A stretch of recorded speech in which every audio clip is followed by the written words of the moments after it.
3 hits. 3 hits to start? To start the meeting. All right. Ooh. This feels like a lot of power today. Here we go. Bang that gavel. The May 4th, 2023 meeting of the Corvallis School Board is called to order at 6:33 p.m.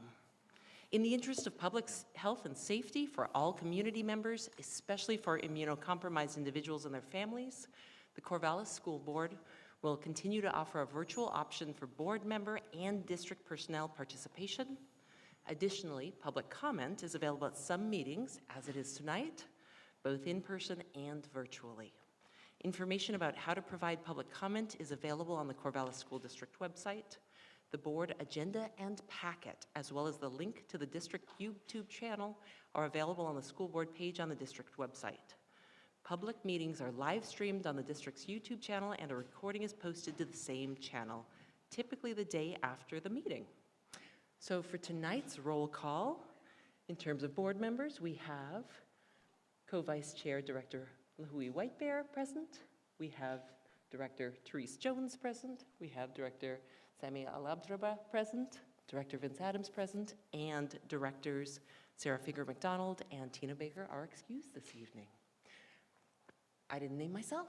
I'm here too. I am Co-Vice Chair Shauna Tomini. This is my first board meeting that I'm serving as chair of this evening in the absence of Director Finger-McDonald. So please excuse me, forgive me, and come along with me on this learning journey for myself. So I really appreciate all of you being forgiving along with me. And I told Sammy earlier, offer guidance along the way, or others who have done this before. I really appreciate it, and I'm always open to learning in community. So thank you for being here with us. Our first agenda item is reading of a resolution acknowledging Asian American and Pacific Islander Heritage Month. Corvallis School District 509J, Acknowledgement of Asian American and Pacific Islander Heritage Month, Resolution number 220401.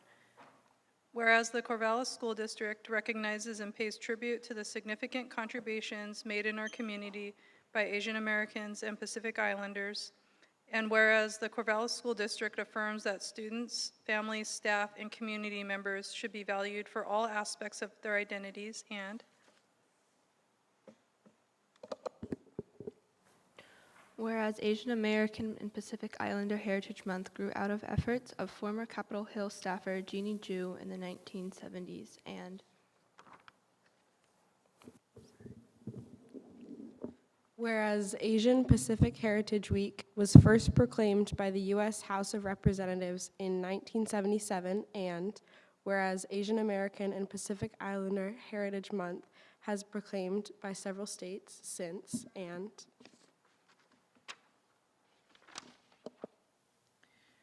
whereas Asian Americans and Pacific Islanders are largely left out of academic discourse, and whereas members of the Asian American community have historically been subjected to exclusionary laws, discriminatory policies, segregation, and internment, and continue to be targeted by anti-Asian violence and actions of hate, and whereas Oregon proclaimed April as Asian American and Pacific Islander Heritage Month permanently in 2021, and whereas what was then called Asian Pacific Heritage Month was first proclaimed at the national level in 1978, And whereas Asian American and Pacific Islanders have contributed to the history and collective future of Corvallis and Benton County, Oregon, and whereas Asian American and Pacific Islander Heritage Month provides an opportunity to continue the district's growth and learning about the many contributions of Asian Americans and Pacific Islanders to the nation, world, and local community, and whereas education is can you hear me? Is a necessary component for creating a more equitable and anti-racist community, nation, and world, and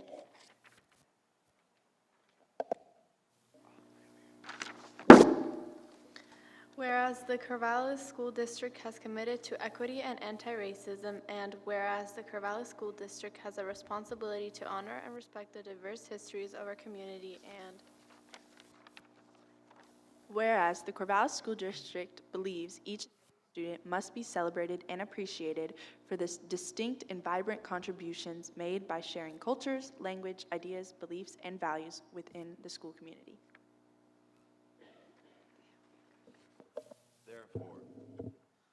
Therefore, let it be resolved that the Board of Education of the Corvallis School District does hereby proclaim May 2022, and as well as each May annually, as Asian American and Pacific Islander Heritage Month in the district, and strongly encourages students, families, staff, community members to join in existing local celebrations, and encourages all schools in the district to help highlight this month in grade appropriate ways, as well as highlight the contributions of all Asian American and Pacific Islander peoples to the local community, nation, and beyond, both historically and in current times. Adopted by the Board of Directors of School District Number 509J, Corvallis of Benton and Lynn Counties, Oregon, at its regular meeting this 14th day of April, 2022. Thank you. Thank you, Vincent. Thank you, everyone else, for reading along. I know these resolutions, when we all contribute to reading them, take a little bit longer, but so does work when we involve more people and when we step in collectively and in solidarity to affirm one another, to affirm the identities of our students, our educators, our staff, community members. That's so foundational to building strong communities that the act of reading this together is one way of modeling that and our commitment to that too. So thank you for taking that time. Next on our agenda is board member reports. Do we have any reports from board members? Therese? Okay, so I want to start off my board member report just reading a little paragraph, and then I'll explain the paragraph. So here it says, every day I see my dedicated teachers doing their best to provide me and my classmates with a quality education. They've got themselves listed first, right? It should be my classmates and me, so there's some room for improvement there. However, it's becoming increasingly clear that our schools are underfunded and our teachers are overworked. Some of my classmates struggle and need additional support. My school has been able to provide extra support for these students through important staff called educational assistants and behavioral support staff. Many of these staff focus on helping kids who need extra help to deal with big emotions that, if left unsupported, interrupt their learning and mine. Educational assistants help make the classroom a safe and productive learning environment for all. If the state does not increase the funding for my school, these staff will not be able to return. As a result, it will become harder and harder for students to get the education we need to succeed. These conditions make it difficult for us to learn and succeed, and they are not fair to us or our teachers. So that's a little excerpt from a letter that 6 of our students signed and delivered to several members of the House of Representatives for Oregon on Wednesday, which I'm realizing now was just yesterday. Woo, it's been a busy 24 hours. I was fortunate yesterday, along with some very dedicated other parents who were willing to take time, and a lot of who were willing to sign cards and distribute cards and help us get them into one place for these kids to deliver 700 cards to our state legislators saying that we need fully funded K-12. I was so proud of them. They were so just, their presence was just so dignified. They were there, they were on a mission. They wanted to make sure they were heard.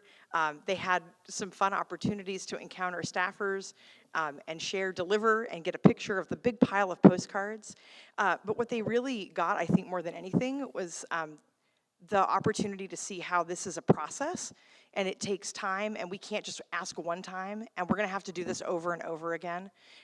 One of the folks who came, one of the little boys who came said, don't you think it's kind of weird that we have to miss school in order to have school?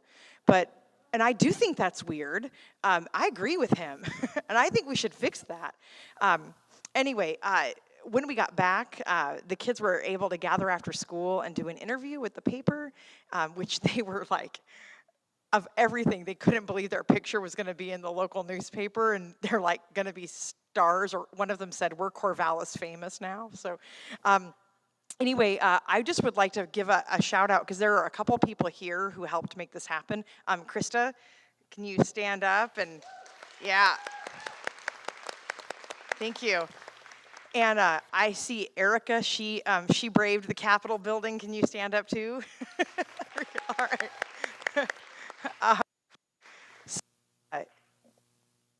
I don't know if I'm still on there. It was an incredible experience, and it's one that we need to keep on having. Clearly, our kids are capable. I tidied up their language, but the ideas, the staff that they identified, that came from them. They see the importance of these staff in our rooms, and they see what's going to happen if they're not there. And so this is something that, as a school district, we need to continue to invest in, getting our kids up there and letting them be seen and finding, participating and having a voice. So anyway, I've gotten to do a lot of cool things on the school board, but yesterday tops them all for sure. So check out the story. It's available digitally, but it'll be in print tomorrow, and you'll see 6 super adorable faces that did something very brave, because we didn't really know what we were doing. We just were like, well, we're going to show up and we'll figure it out. And they went along with it, and they just did a fantastic job. So they represented us very well, and we should all be very proud. Thank you. Thank you, Therese. Other board member comments? Sammy? I just want to follow up by, I was one of the 708 card signers. I was stopped by one of the kiddos in a community event, and she asked me to sign on it, and it was a very compelling argument, so I signed on the card, and really feel proud to see the activism and advocacy of our students for their own future, first and foremost, and for their educators and trusted adults in their buildings. And I had the honor to follow up afterwards and meet with Speakers Rayfield, staff, and himself. And there are no promises yet, unfortunately, of full funding, but there is a commitment that we will see an improvement. I'm not sure how much is it, and they are in a holding pattern until there is a revenue forecast. I hate to echo that, because it is urgent, it is immediate, and it is an emergency. It's a mayday for us and for our public schools. And they heard loud and clear, our students and educators, that this is important, and we need to really make sure that we have a commitment of quality education. 10.3 is the dollar amounts that we're asking for to keep doing what we do, not to increase funding anywhere, just to keep doing what we do. So I'm really appreciative, Therese and Krista, and for everybody who was there, for the kids first and foremost, for really making this worthwhile and being role models of how advocating for our community looks like. And that's my report. Thank you, Sam. Others? Vince? Thank you for recognizing me. One of the board members have extra assignments, and one of mine is I'm the liaison to negotiations with both of our associations. Currently, the district is in negotiations with our licensed staff. And I want to reflect tonight, there's not a lot, of course, because we're in process. There's nothing of substance I can really share about, what the groups are discussing. But I want to share a sense of pride that I have for what's happening really very quietly in the district. Right now, we've seen in the media, we've seen in front of the courthouse, we've seen in Salem a lot of outrage about current funding of education. But I'm really, really proud of how our district staff are meeting quietly, solemnly, in the little thin lip, because it's a grim time right now. But I really appreciate the collaborative process that's unfolding. And that the civility and understanding that's being demonstrated by both sides in that process. It would be easy for that process to become inflamed, and it would be understandable under the current circumstances, but that's not what I'm observing as liaison to that process. What I'm actually seeing is educators, fighting hard for the things that they need to support students. And I see district staff trying their best to allocate resources to meet those needs.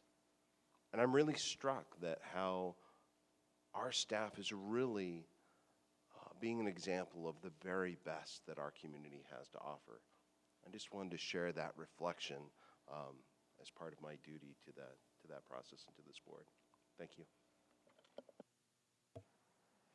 Thank you. Okay. All right, moving on in the agenda. We're moving forward to Oregon School Boards Association and National School Boards Association updates from Sammy. Thank you, Madam Chair. I want to reference the report that I shared in the packet from OSBA on NSBA happenings. There are details there. I'll briefly mention them at a high level.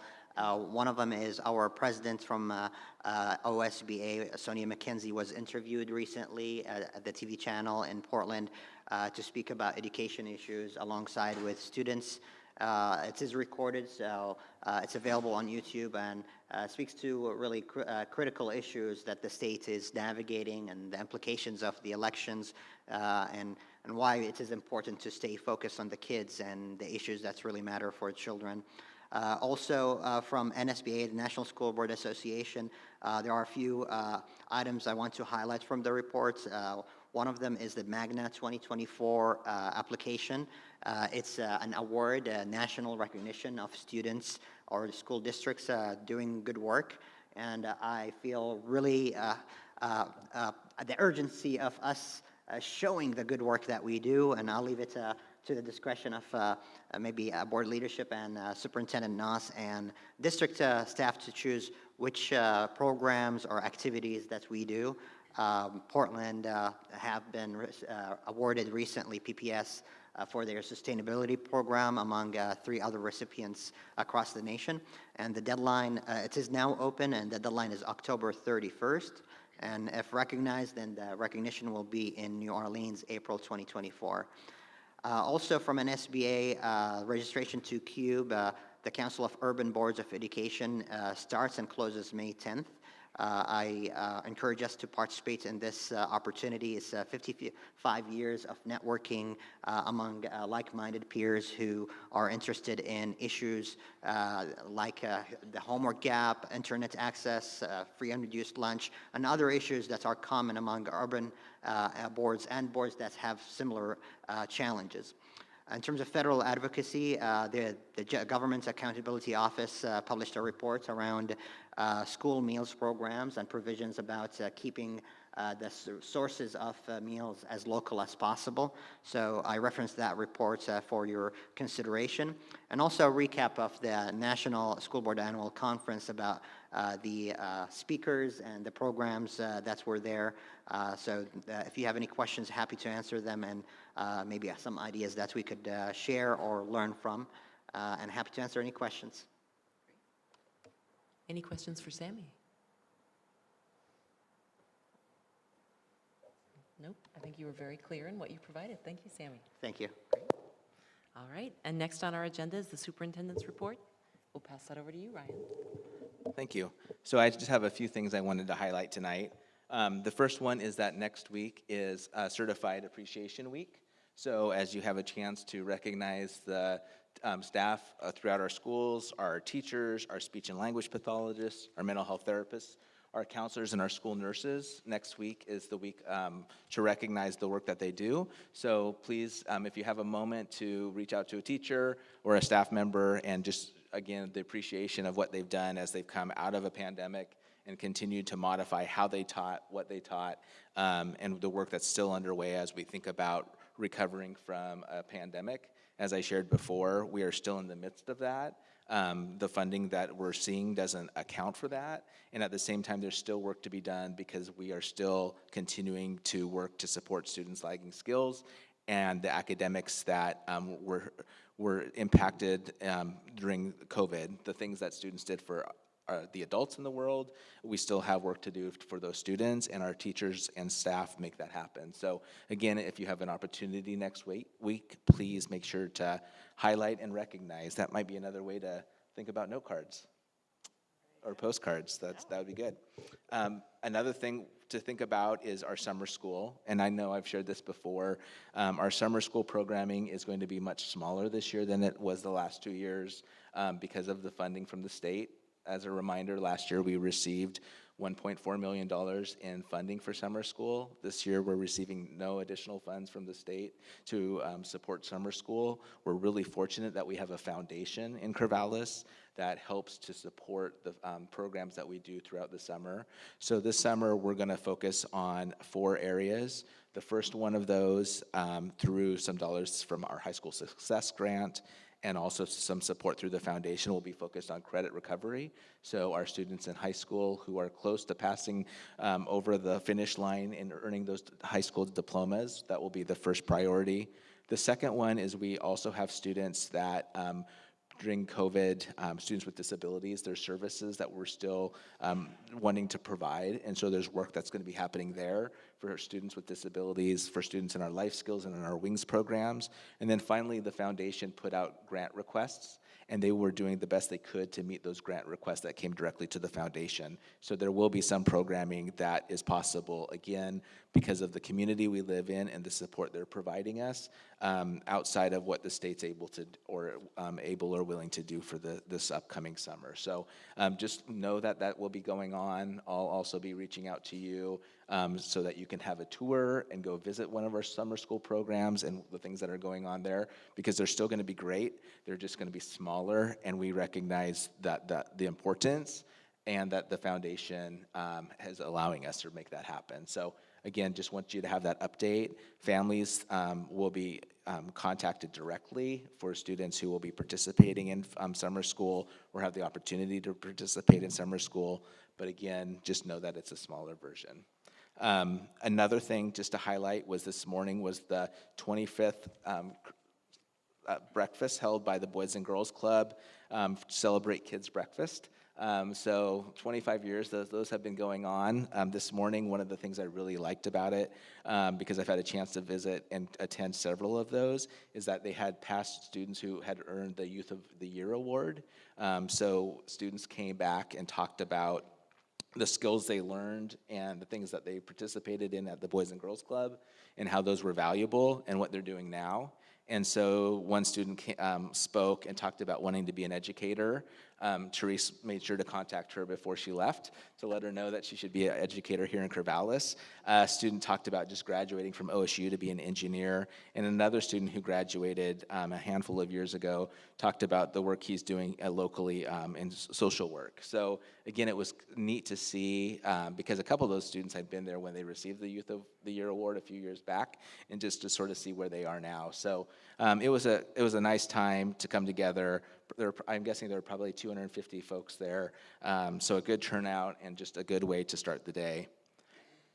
Another update I want to provide you with is that at our next board meeting, I'm going to be coming to you with some recommendations related to the 2 ordinances put into place by the city of Corvallis related to affordable housing and affordable rental assistance. And so, as you know, there's some criteria that we need to make some decisions around in terms of what decisions you would want me to make as the superintendent versus decisions that need to come to the full board. So I've been working with legal counsel to come up with a recommendation that we'll bring to you. Again, I want to make sure that you're as involved as possible. At the same time, I know some of these applications are going to be coming in between board meetings, and some of them have really tight timelines, like 30 days. And so there are things that we need to be thinking about so we can support the work of creating more affordable housing in Corvallis. And how do we do that in a way that you still feel you've had an opportunity to make some decisions around some thresholds, and when the threshold is such that you want the information to come to you. So just know that that will be in the board packet for next month. But I just want, again, to have that on your radar, because it's something we've talked about a couple of times this year in anticipation of those applications opening up. I also wanted to let you know that recently I have been elected to 2 separate boards. One is a state board for superintendent, so I'm representing our region with OASE, and so that allows me to continue to support our work across our region and how we work to, again, elevate the work of our educators and what happens in public education. The other is with the a national AASA group. So I'll be a representative from Oregon. One of the things that means is that each July, I'll be heading to DC to, again, share the story of public education and why it's important. So I was elected in both of those in the last couple of weeks and look forward, again, to be able to continue to do the advocacy work around the importance of public education, the fact that what happens in our schools doesn't happen any other place in the world around us. We all come together, we all come with our experiences, our expertise, our limitations, and we all learn how to be with one another, to have discourse, to agree, to disagree, but to do that in a way that helps us to be better and hopefully to help our adults and our society to move forward. So again, you know how I feel about the importance of public education, and now I'll get to continue to share that on a more of a national scale. So wanted to let you know that. Just a couple of other things. One was around a reminder. So we have a special election on May 16th. And so make sure to fill out your ballot, however you fill it out, and make sure to turn it in. Again, we're fortunate in Oregon that we can put them in the mail. We don't even need to put a stamp on them, and they get collected and counted. So make sure that you have filled out your ballot and send that in. I also, tonight, with my superintendent's report, I wanted to have Amy Leeson come up to talk a little bit about one of the aspects we're looking at for next year as we think about our elementary support. So I asked Amy to come because she's worked closely with our principals on that and to provide some information. And then after that, my last area tonight is recognizing our student representatives because this is their final meeting tonight. So we'll get to that in just a minute. All right, am I on? Hi. Thanks, Ryan, for giving me this opportunity. Thanks, board. As I talked to Ryan about this briefly, one of the things I realized is our elementary principal team meets pretty regularly, but we're not on YouTube. You guys don't get a chance. So I'm hoping to give you a glimpse at the work that we have been doing this year as an elementary team and as it pertains to several of the changes that are coming about for next year.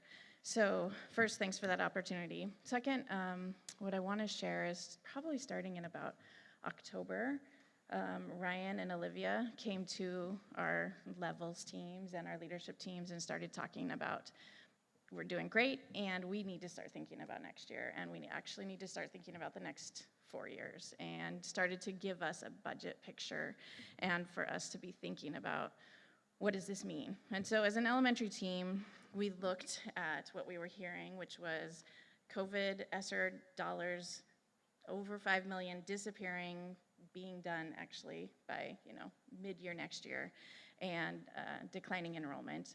And at the elementary level, that's a little bit harder to be seen. And so what we talked about with that was that our classes at elementary haven't looked a lot different in the last few years, but if you look at how many seniors are leaving our system versus how many kinders are coming in, that off balance of 200 students is why we say declining enrollment, what that means. So we talked about this as a team, and some of our early conversations were about do we just do a percent cut across the board, and everything that's below this percentage that had been hired, the least recent, just gone? Do we look at programs and eliminate some special programs, or what do we do about this? And so we just continued to come back together to try to think about this change as transformative, like an opportunity. Where in our system are there things that we can improve, even though this is going to be hard times for the next 4 years? What are our main goals? And we talked about systems and how critical it is to be really strong in a system when you're going through reductions. And so one of the things we started to do was do some research. What's happening in our schools that maybe isn't happening elsewhere? What's happening elsewhere that maybe isn't happening here? And are there things that were specific to COVID that maybe we don't need anymore?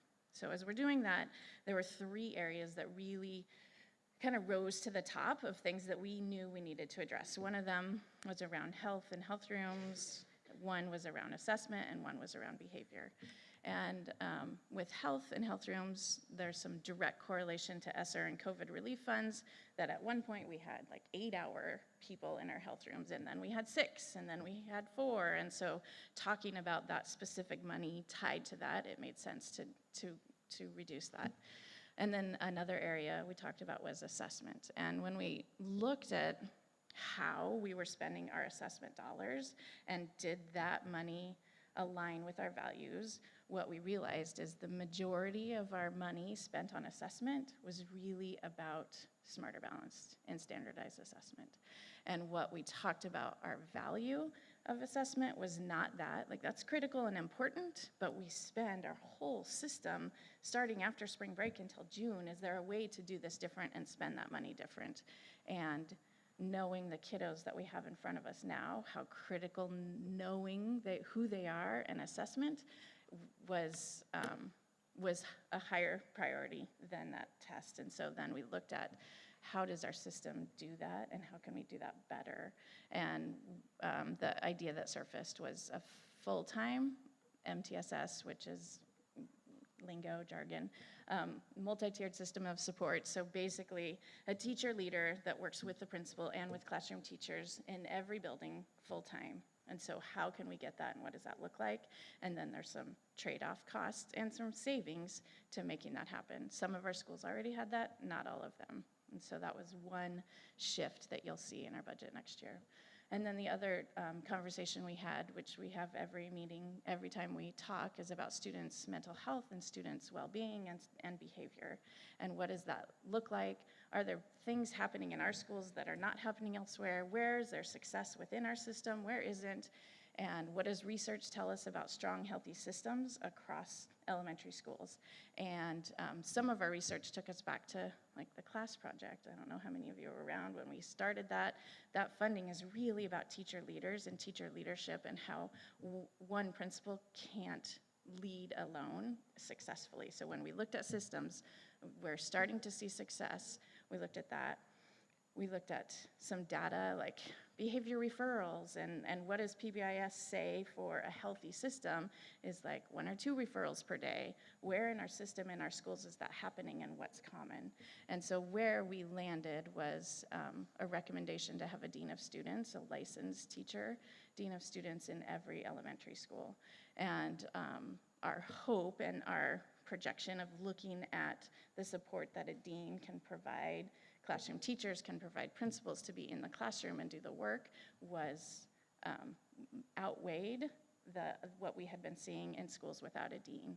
And so when we landed on all of our recommendations, we went back to the Better Budgeting Guide from Olivia and some of the books she shared, and walked through processes and landed with a recommendation that even though we're making reductions across the board and saving money, our goal is to have a strong team at every elementary school that includes licensed teachers, supporting principals for MTSS, counselor, dean, full-time special ed teacher, and what else am I, like for almost full-time ELL teacher. So there's 5 full-time staff members supporting all the classroom teachers, building capacity, and helping principals be in schools. So I just wanted to kind of give you that whole picture of like transformational change, thinking about it, using better budgeting, and then we have some metrics that we're looking at and we'll continue to look at, and as we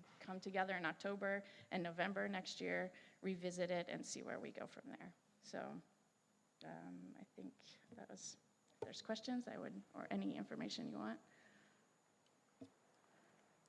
Yeah, I was just going to say thank you, but there are questions, so I'm going to say thank you in a minute. Okay. Vince, I saw you lean in for a question.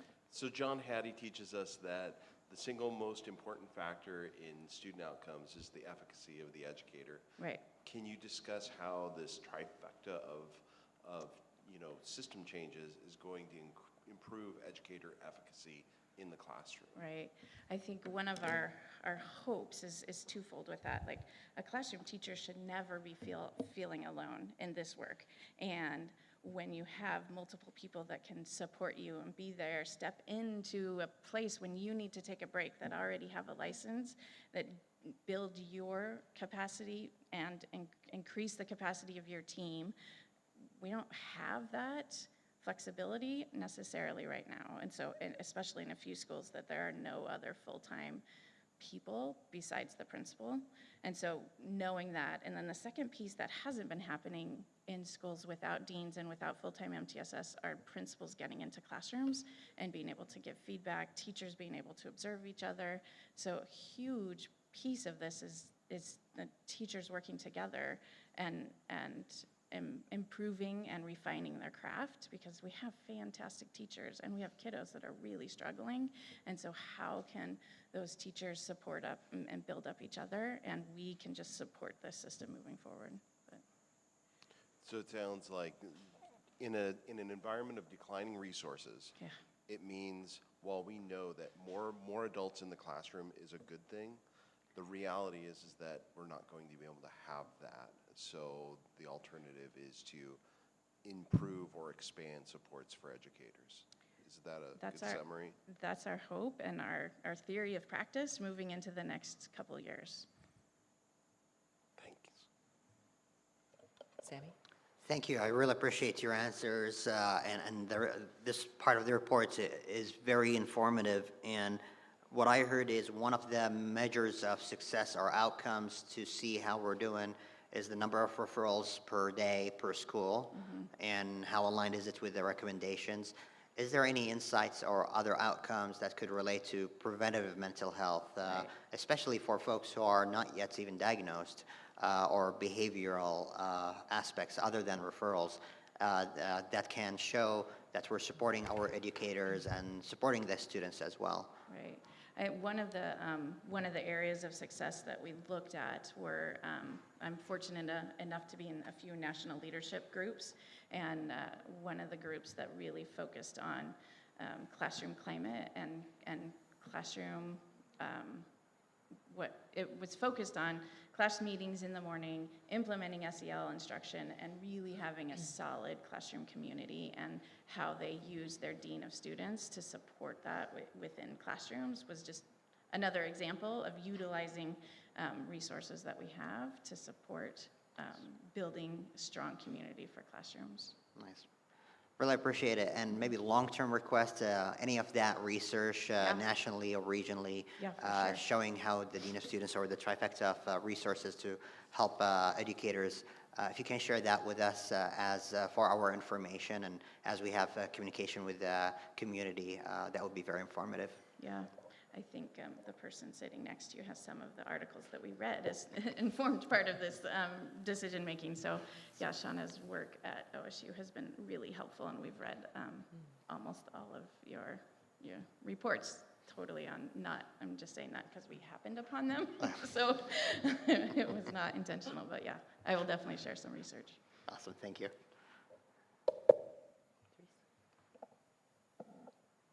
Thanks for providing some more context. And I guess I don't have a question so much as I just want to, I think I want to articulate, this is a really difficult, this is a difficult situation, and I understand that we have limited resources. I guess one thing that I'm aware of is that I appreciate I sent some questions, and I was able to get responses back, and I appreciated those replies.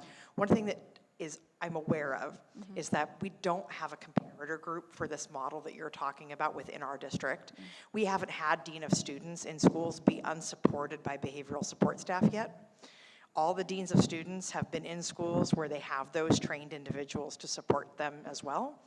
And so in the discussion around the removal of those individuals, I think what we don't know yet is, do we have a good model, or do we just have amazing people in those roles?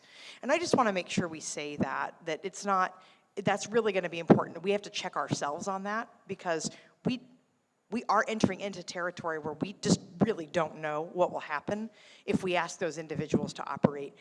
I hear, and I did very much less than you, tiny review of this idea of an individual who can bring support to teachers that can then, I think functionally, if I'm understanding it, create ultimately more individuals in the school who are capable of responding in constructive and maybe even more immediate ways by having the support of this person who's kind of bringing that leadership alongside the principal. And I think that definitely makes sense to me how that could work in practice. But the comparison of referrals between buildings within our own district is not a fair comparison. And I guess I just want to make sure that we're going into this recognizing that. I have zero control over how well, most anything, right? But in this particular situation, this is not a board decision. This is an operational decision. So I am just here to say, please let's make sure that we're really paying close attention to see what exactly is the part of the dynamic change, because we're changing multiple variables at once, and it's going to be really hard to know which variable is actually contributing to the outcome.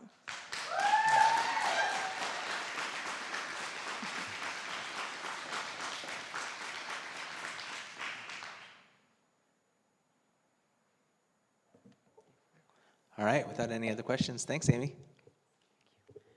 And finally, this evening, I want to take a moment to recognize our student representatives to the school board. So one of the things that, we have student representatives year in and year out, but we have not had a group of student representatives before who have helped us to develop a policy that has gone forward, that's been adopted, that changes the way that we do business until this group of student representatives. So I really want to say thank you.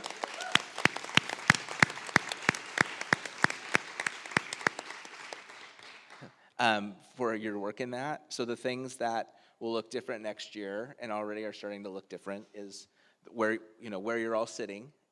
Back when I started, there was a group of students and they would sit either on one end or the other. I'm always participating, great students year over year, but there was separation. And one of the things that you gave us feedback on was how important it was to feel like you were part of the board, and also that you could ask people, your mentors who were sitting next to you, if you had questions that arose during a meeting, what the processes were. So that's something that's different now. One of the other things that's different now is as we think about the meetings that the board student representatives are going to attend. So our retreat over the summer, the new student representatives will be invited to come and participate in that, to come to work sessions, because that is different than the business meetings, a little less formal and a little bit more getting into what happens in our schools day over day. So that will be great as well. And again, having it in policy, that the decisions and the input you provided now becomes the way that we do business, is something that is new for us, something that has actually been a goal for me for years. Prior to the pandemic, I had a plan that we were going to put this policy into place. Obviously, it didn't happen till now, but it feels really good that we have it in place now and that it was informed by you. Because I remember at one meeting, I brought a policy from another district, and we looked at it, and some things we liked, some things we didn't, and so we made it our own.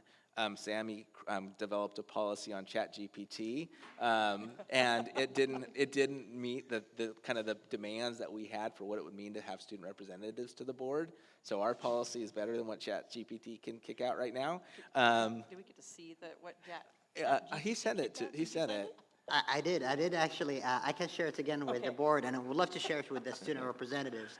I think our human brains have done really more phenomenal, mindful, equity-minded policy where ChatGPT was, artificial intelligence bot, was very underwhelming and out of tone. So, yes, So that all that being said, what I want to say is I want to say thank you for your participation this year, and just know that you have made an impact. You've made an imprint on what this board does and how we do it going forward. And so I want to again say thank you. And I want to just give you some recognition and a certificate. But more than anything, from my heart, I feel really proud of the work that happened this year.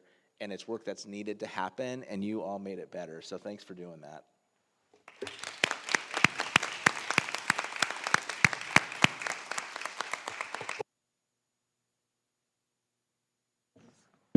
so I'm going to hand you your certificates, and then I'm going to have you come stand over with me and take a picture. Okay? Actually, why don't y'all just come over, because the first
So I just want to echo my gratitude as well for each of you for being part of the board along with us. I think each of you, Emily, Lucy, Damien, Celia, Charlotte, and Zoe, you have come and brought your own perspectives. You have come representing your schools, but also yourselves and other students.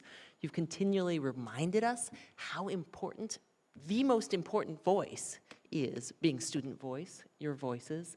And you continually have reminded us as well that you're here as one student, each of you, and that there are so many other voices that aren't always represented at this table. And I just wanted to thank each of you for that thoughtful perspective that you've brought to continually remind us that yes, you are here representing student voice and elevating the voices of other classmates, of others at your schools and beyond, and really helping us do this work in the ways that are most important to make sure that what happens at the policy level with the board actually trickles down in meaningful ways to make your everyday lives better, because that's truly what all of this work is about.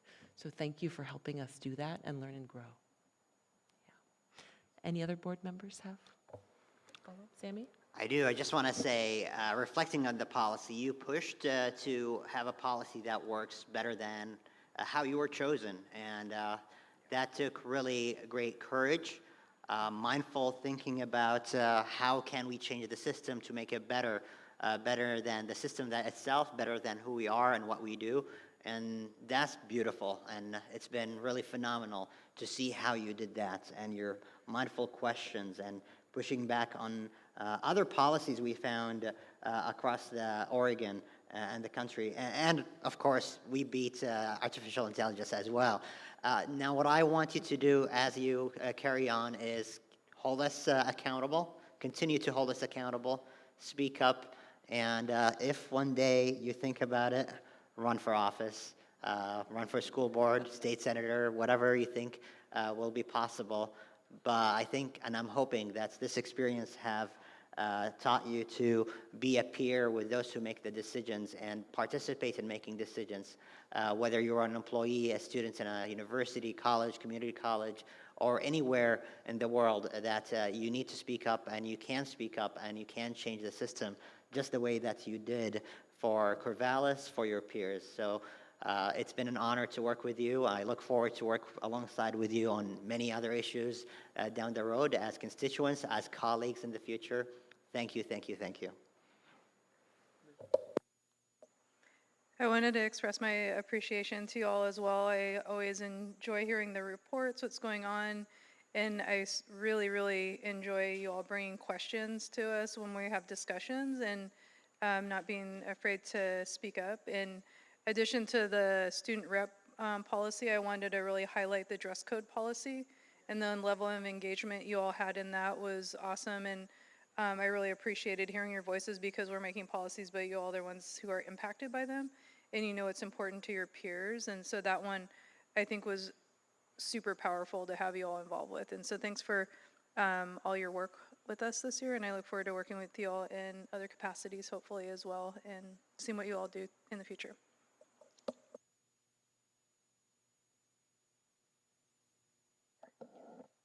Yeah, I was going to mention the dress code policy, so I won't repeat it. I'll just say instead, you guys have been truly, you've brought so much to our board this year, and so thank you so much. It's been just a real joy to work alongside you, and I'm really excited that next year we'll have our first full year where our policy around student representatives is in place, and I'm excited to see how that goes. So thank you so much for your hard work.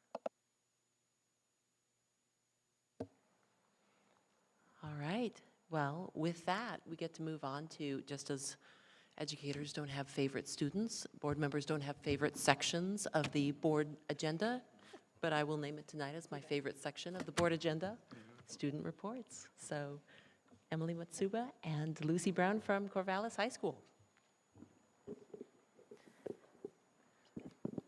So our exciting news is that our first AP testing week is almost complete, and testing officially ends next Friday. So congrats to students who are taking these tests and hopefully are starting to feel a little less stressed about school. We also finally got our bells turned off during testing to decrease distractions and disturbances. For spring sports, track senior night was last night and girls tennis senior night was tonight. And congrats to our boys golf team who won districts. And we finally got our prom invitations sent out, and tickets have been sold in the CHS forum and will continue to go on sale until next Friday.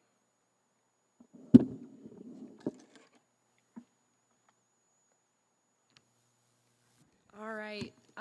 Yesterday evening, during the softball game and track meet, and I think there was like tennis going on too, everything was going on, we had our pancake feed, and it ended up being decently successful. We got lots of pancakes out to everybody.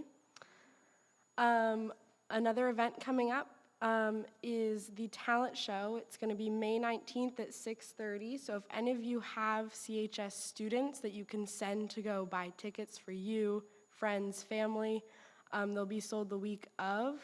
But you can also buy tickets at the door. So come support all types of acts and talents. We also have elections for our ASB officers happening next week, and campaigning has already started around the school. And this year we amended our constitution to include a student representative to the board position that is just a position held by one person who is a rising junior. And to conclude our report, we want to thank the board members for the hard work that they've done and being so welcoming to us. This year we've learned a lot, and we've really enjoyed getting to work alongside you, so thank you. Thank you. We'll move around to College Hill with Damian Rooks-Patrick and Celia Frazier. College Hill report. As we come to the end of our year at the district office, here are some of our highlights, such as our partnership with Adams Elementary School. Us students have done different activities with the students at Adams, such as math tutoring, tie-dye shirts, reading to kids, and greeting the kids every morning and afternoon getting on and off the buses. There's a final construction of 2 micro-shelters that will be donated to the Unity Shelter to provide housing to people in our community.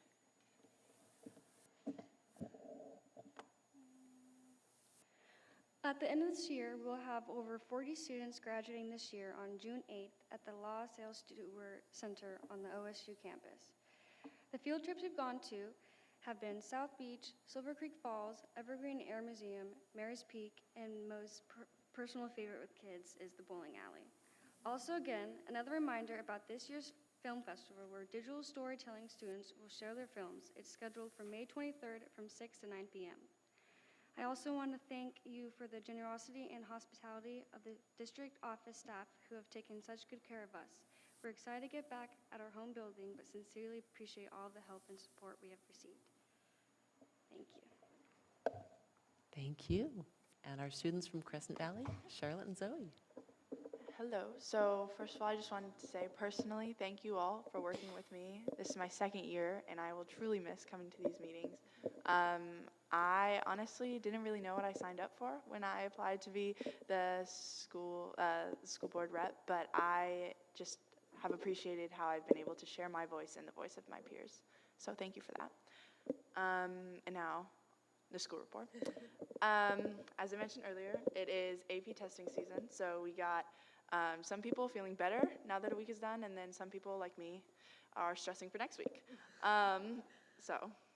Also, we recently had our spring fling, lots of fun, but prom is coming up, so we're having ticket sales. And then we have CV's first theater production in, I believe, over a decade. You might need to fact check me on that. But we have Beowulf. I believe it is a modern rendition, and its opening night is tomorrow, but they have showings both this weekend and next. And you can buy tickets online at csdtheaters.com. Student government elections are tomorrow, and the SAFE group is putting on a MMIW 5K to raise money for missing, murdered Indigenous women and Two-Spirited people. It's May 13th, and I believe you guys all get the information, but registration is open. So if you'd like to run, if you'd like to walk, we'd love to see you there. You get a free shirt. Yeah. And then Zoe and I, we mentioned this last time, or I mentioned it last time, we were doing a project to kind of like at the end of the year, just have students reflect on their time this past year and what they want to see improve for the future, or seniors, what they hope for students to come. But we are going to share that with you shortly, I believe at the beginning of June. Okay, so in sports, districts for tennis and track are coming up pretty soon. Sadly, the seasons are coming to an end. Are also worth Golden track star and cross-country girl Emily Wisniewski has broken officially 3 school records for the 5K, 3K, and 1500. Tomorrow there's going to be the Dean Nice Invitational, which is a pretty big meet for track, and I'm pretty sure CV is going to be the only 5A school going. Baseball and softball are going strong, and the Corvallis Cavaliers, which is the combined CV and CHS lacrosse team, is doing very well. Terrific. Thank you so much for your reports, and I hope community also listens and pays attention to the incredible events that you've invited us all to in terms of the talent show, the film festival, and also the missing and murdered Indigenous women and Two-Spirit folks as well. Walk and run coming up, so we hope others will join us in that. I feel the need before we go on to just give a final support and gratitude to our students for their final report of the year. Thank you.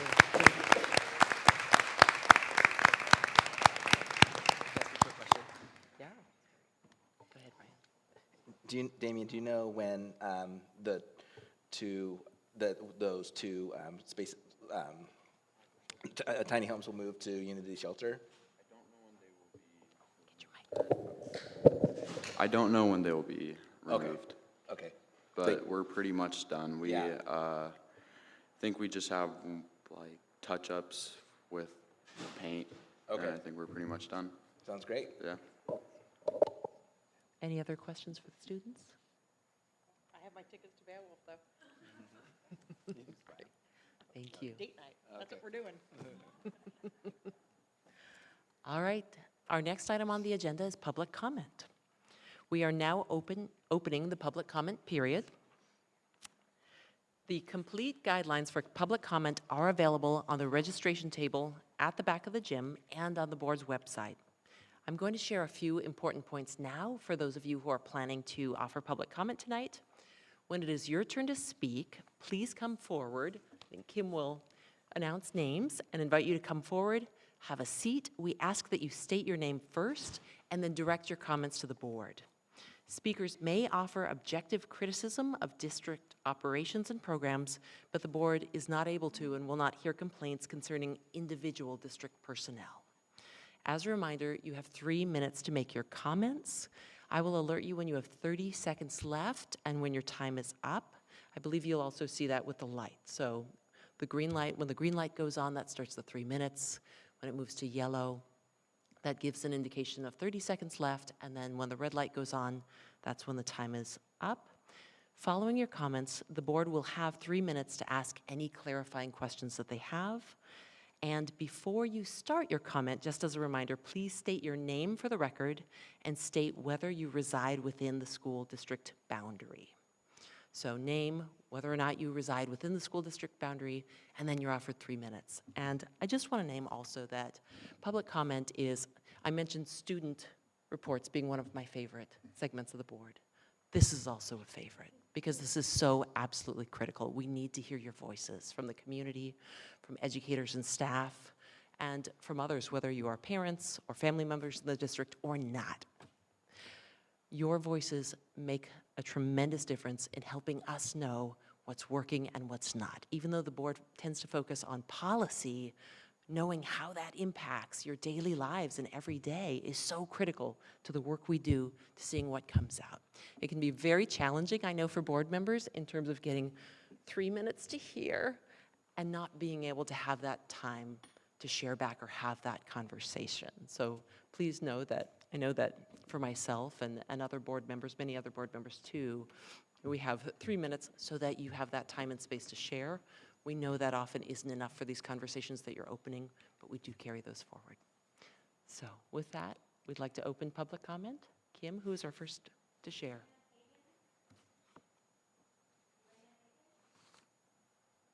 All right.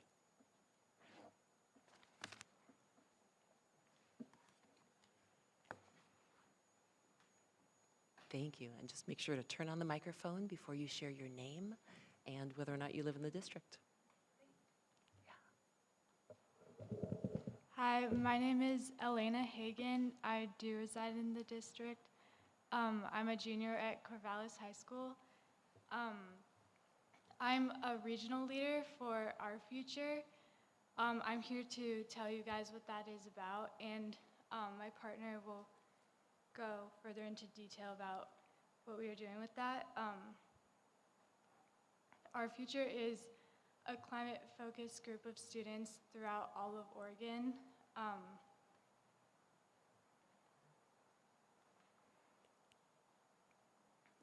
We have students from 19 different high schools, and we're continuing to grow those connections.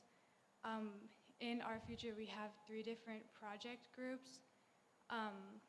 One is Equitable Climate Action Plans, which this year they've focused a lot on researching strategies to reduce greenhouse gas emissions, and they are hoping next year to apply those strategies. And they've also, like our district has the sustainability management plan, they help get those into other districts as well. There's also the cafeteria waste reduction team, which focuses on reducing food waste and plastic use. They've, throughout, Our Future has gotten composting and reusable dishware implemented in multiple schools. And then there's the legislative team, which they promote climate education bills and attend hearings and meet with legislators, and they spread awareness as well.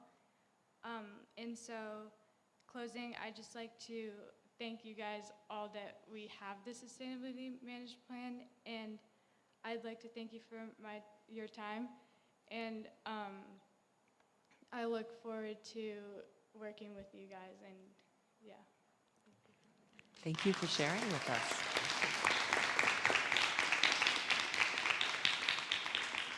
Any clarifying questions from the board? Yeah, I do. Vince? Elena, how would school board members connect with Our Future and the group of students you're representing? Yeah, so we are hoping to maybe get like someone, I noticed tonight that there were high schoolers involved in this, and I had not known that that was a thing before today, which I think is super cool. And so if there's a way to specifically get someone that was here to like just as a voice regarding sustainability issues to ensure that the board was considering those things when they make decisions. Great, thank you very much. Thank you. Sure, go ahead. So I know that you have a couple of your classmates who are going to come speak as well. One of the things that I want to make sure that the three of you do is to connect with Kim Patton. Kim is right back there raising her hand.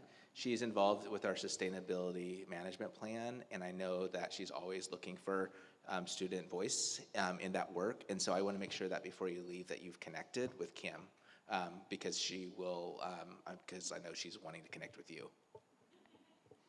All right. Thank you so much. Totally. All right, who's next, Kim? Is it Kiara Burnside?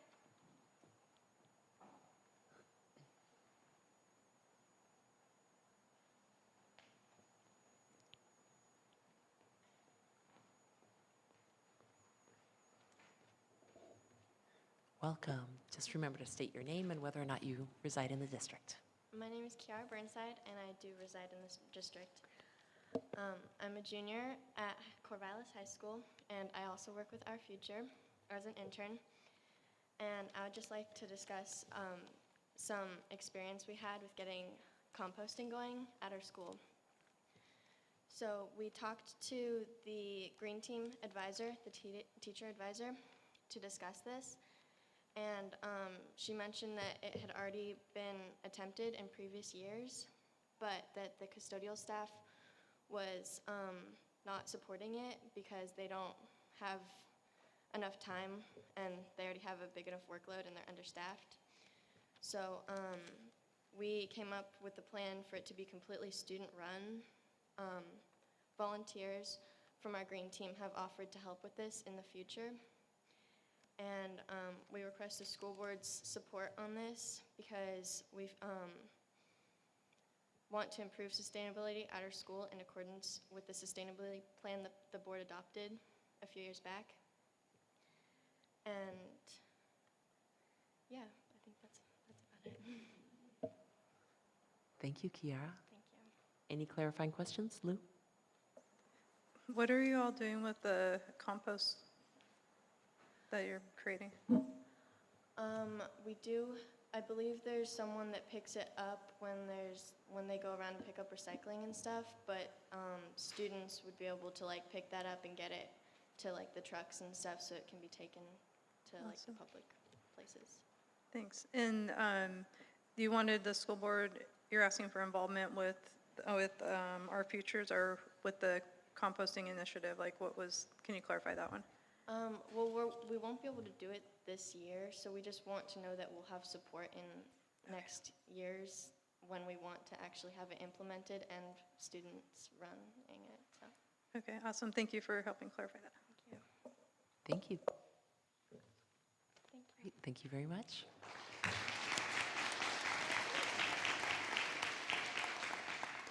All right, Kim, who do we have next?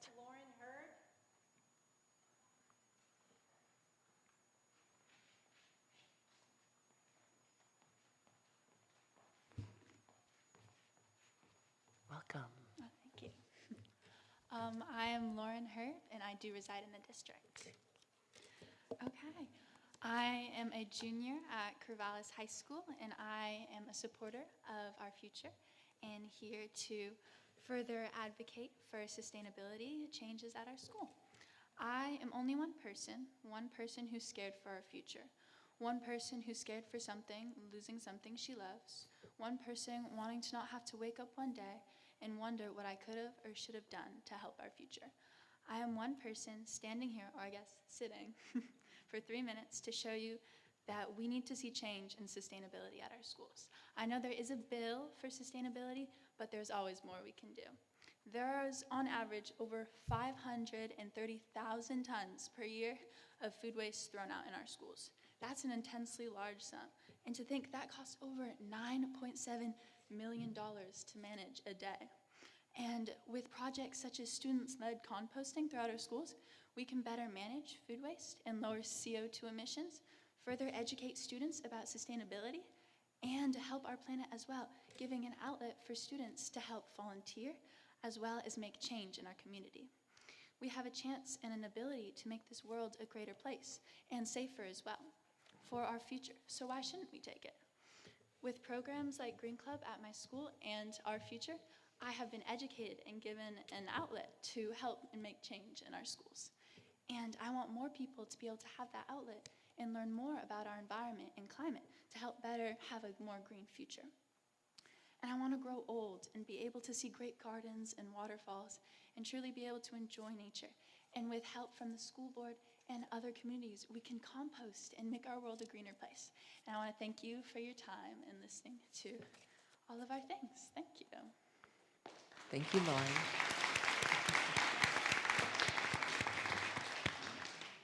Any clarifying questions from the board? Thank you very much, Lauren. Thank you. All right, Kim, who do we have next?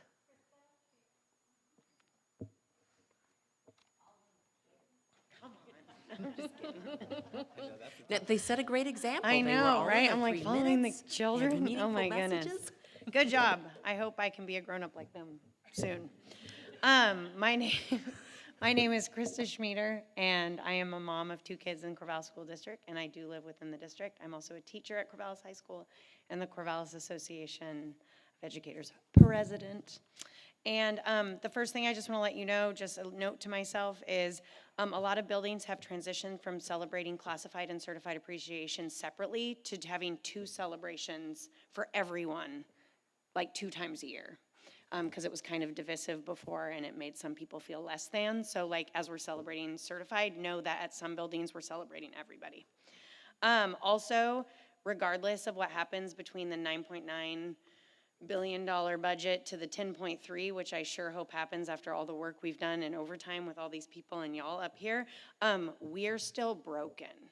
Like, if they give us all the money, we're all still here and we have issues, right? Just kind of like a marriage, if it's not going well, if you get a big influx of cash, that doesn't always make it better. So we still have work to do. And I would just like to say, like, my relationship with the district is complicated. My son came home with a handprint on his face the year we came back from COVID, and from a kid who we've had in our home and his grandparents in our home who raised him. And he was in my sister's class when that happened, and nobody from the school called me to tell me that he was gonna come home with a handprint on his face from getting hit. My daughter started her period while I was at a conference supporting all the people you see behind me, and it was really hard for me to know that I missed that. But she was totally okay, and in a text she told me, because her 3rd through 5th grade teachers at Lincoln told her what to do, and the period products were free at her school, so she figured it out. And it was gonna be fine, right? That's complicated. My daughter was at the school where there was a walkout earlier this year, and when they read the information on the radio on KDUC about the reasons the walkout happened, she said, "Why would my teachers say that about me?" And I said, "Sweetie, do you really think it was about you?" And she goes, "No, but it was about my friends," right? And I totally support all of those people who walked out, because that's why we're here tonight and why we're having the hard conversations. It's freaking complicated.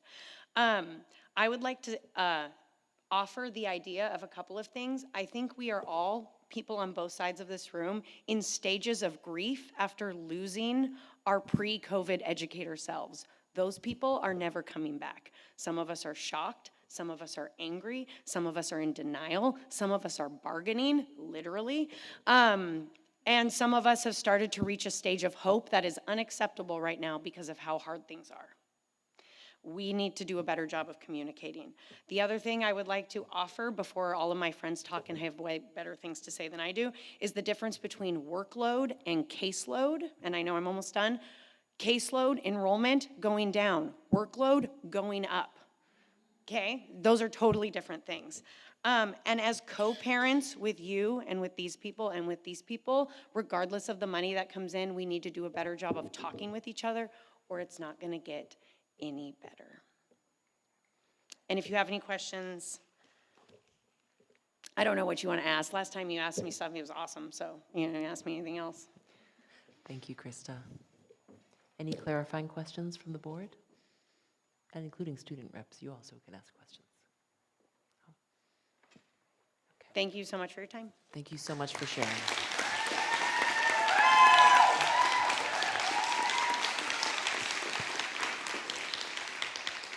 Melissa, who do we have next? Okay.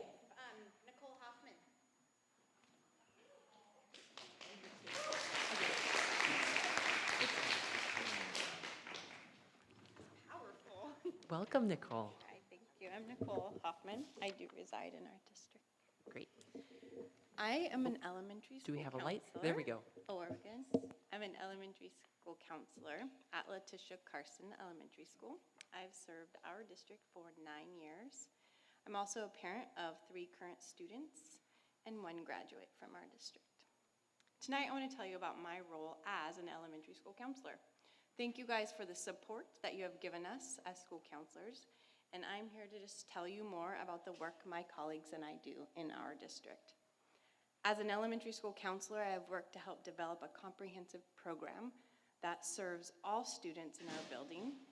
This looks like teaching classroom counseling lessons, leading small counseling groups, providing individual short-term counseling for students, collaborating with teachers, partnering with families, and responding to mental health and family crises within our buildings as well as other buildings in our district. It's a big job, and I am proud of the work that we do. Because our district loves numbers, I want to note that this year I've spent 233 hours individually with students. I have taught 75 classes. I have led 12 social skills groups that have served over 50 students. And I have colleagues in other buildings in our district who are also providing similar levels of student contact time. I didn't have time to collect their data because I'm busy. When I started this job, I was put in the position of responding to behavior throughout our building. I spent most of my time in a reactive role. The role of a school counselor should be proactive and preventative and accessible to all students. I am happy to say, as I have developed and grown in my role, I am now able to be proactive and preventative most of the time.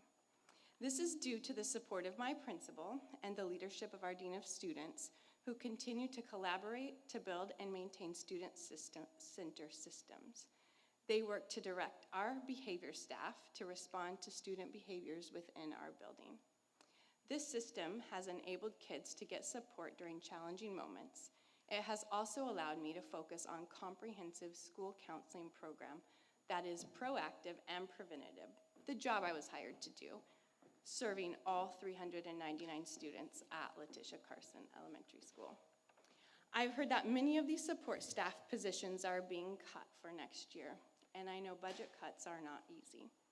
I understand that our district has hard decisions to make, and I believe knowing about my job and my experience can help in this process. I feel proud of the work my school counseling and school social work colleagues are doing in our district. I am hopeful for our comprehensive school counseling program and the growth that we are making. Thank you. Thank you, Nicole. Thank you, Nicole. Any clarifying questions from the board? Thank you. No. Thank you very much.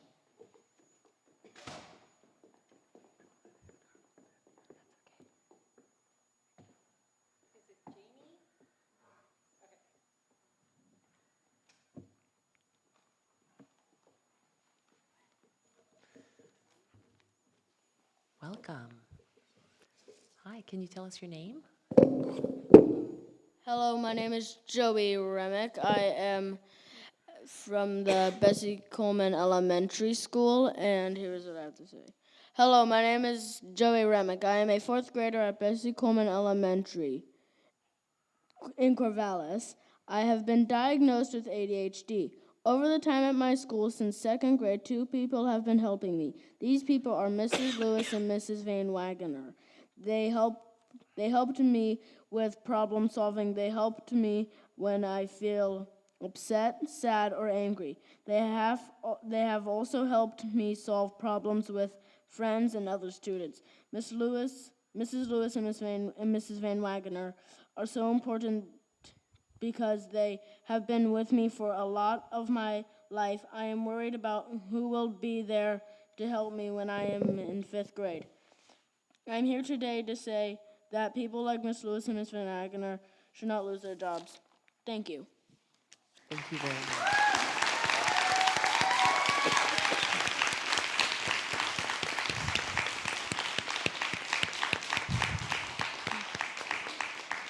You did a great job. Thank you for sharing that with us, Joey. That means a lot to us. Thank you. Does anyone from the board have a question to ask Joey? Therese? I just want to say that I know that your teachers have heard you and they're very proud of you. And also, I think you're right. They're really important in helping you be a person who could sit here with us today. So thank you so much for coming, and thank you to, what were your teachers' names? Mrs. Lewis and Mrs. Van Wagener. Thank you to Mrs. Lewis and Mrs. Van Wagner. Thank you, Joey.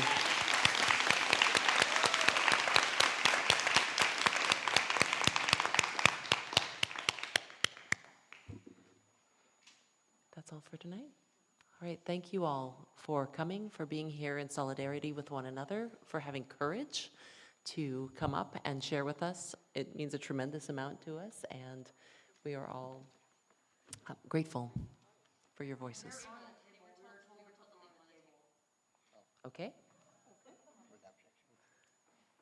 Then we'll take a pause and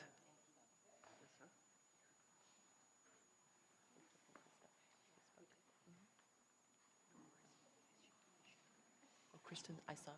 I've seen her. I saw Kristen standing in the back. You did? Yeah, I saw her. Thank you for letting us know. To come in? Oh. So Ellie,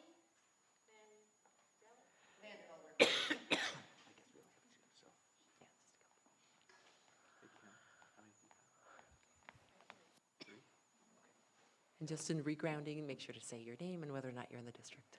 I'm going to ignore that. Okay. That's right. I knew that would be Look right distracting. here, ignore the rest. It is distracting. My name is Ellie Vandevelder, and I reside in the school district. My name is Ellie Vandevelder, and I am a behavior specialist at Linus Pauling Middle School. For the past 5 years, I have worked in the Corvallis School District supporting students with some of the highest needs in our town. When I accepted this position, my understanding was that my job was to support students who needed some extra connection, kids who might need breaks throughout the day, or who, for whatever reason, and by no fault of their own, have a hard time fitting in a system not built for them. For years now, I have pushed my feelings of invalidation and dehumanization to the side, but I'm done being complicit in a system that not only harms our students, but our staff and our community as well.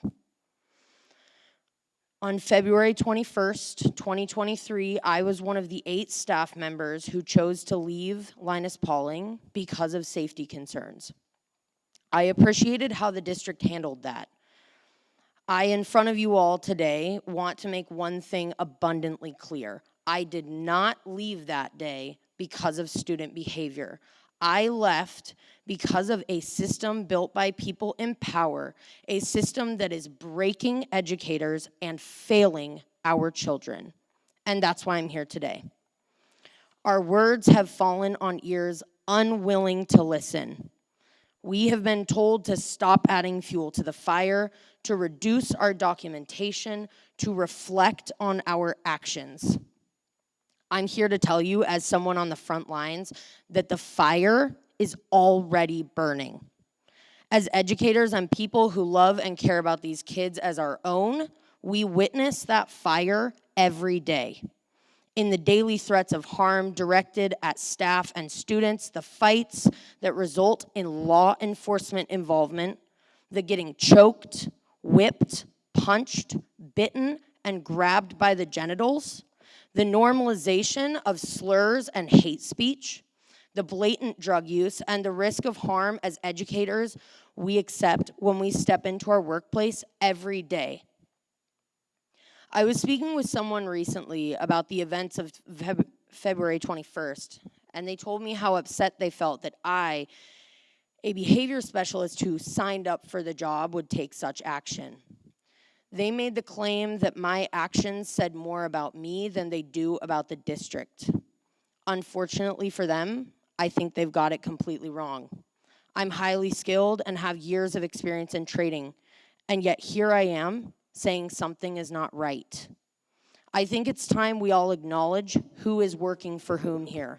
Y'all work for us, not the other way around, and we are not going anywhere until our leaders understand We need transparency over optics, courage over fear, and a willingness to do the hard things and listen even when it's not comfortable, just like we do every single day.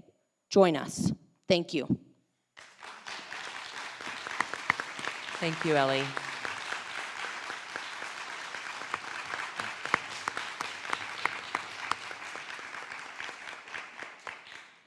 Any clarifying questions for Ellie from the board? Lucy? Thank you. I agree with a lot of the things that you said. I'm a little bit confused when you said y'all work for us.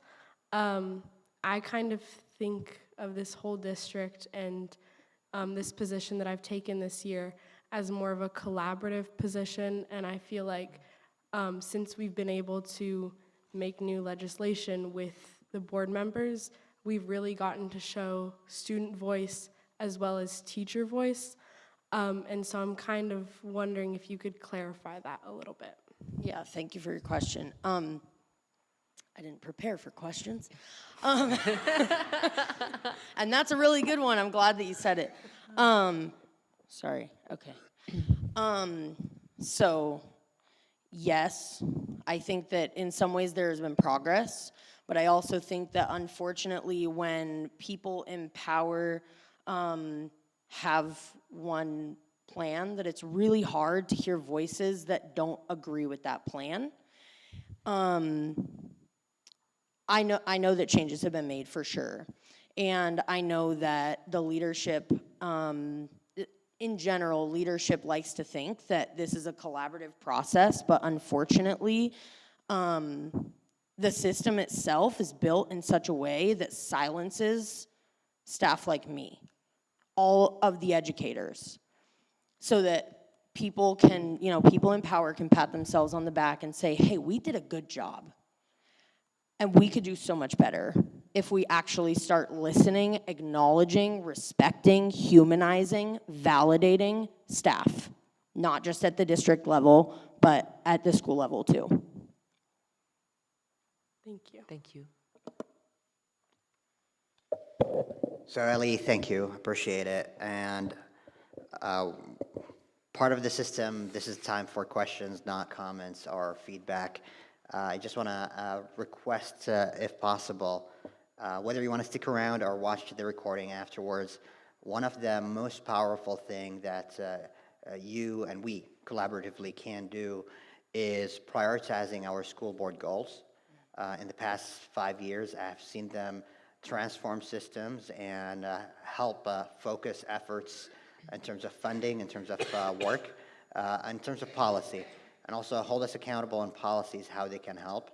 Also, I urge you, as you have conversations with school board members, and please do make it agnostic of events or specific situations, but more about systems and policies, because that's the lane that we can work on within those venues. So to craft my question is, would you extend your hands with us and share with us the work around school board goals and provide feedbacks based on your lived experience? How can we make the school board goals for the next 5 years better?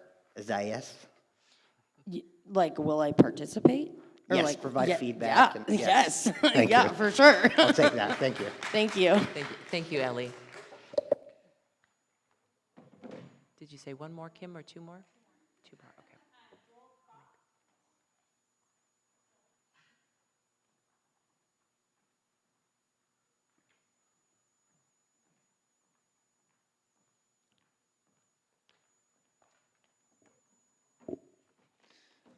That is weird. I'm Joel Krupp, and I work for Linus Pauling Middle School. I teach science and foods and keyboarding and some other things too, but I do reside in the district. I'm here today to discuss the issue of elevated behaviors at the middle school and the need for an alternative education program.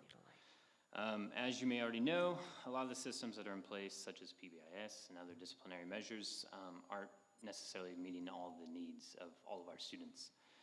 We've seen an increase in disruptive behaviors, physical altercations, other incidences that aren't only disruptive to the learning environment, but also create an unsafe environment for students and staff.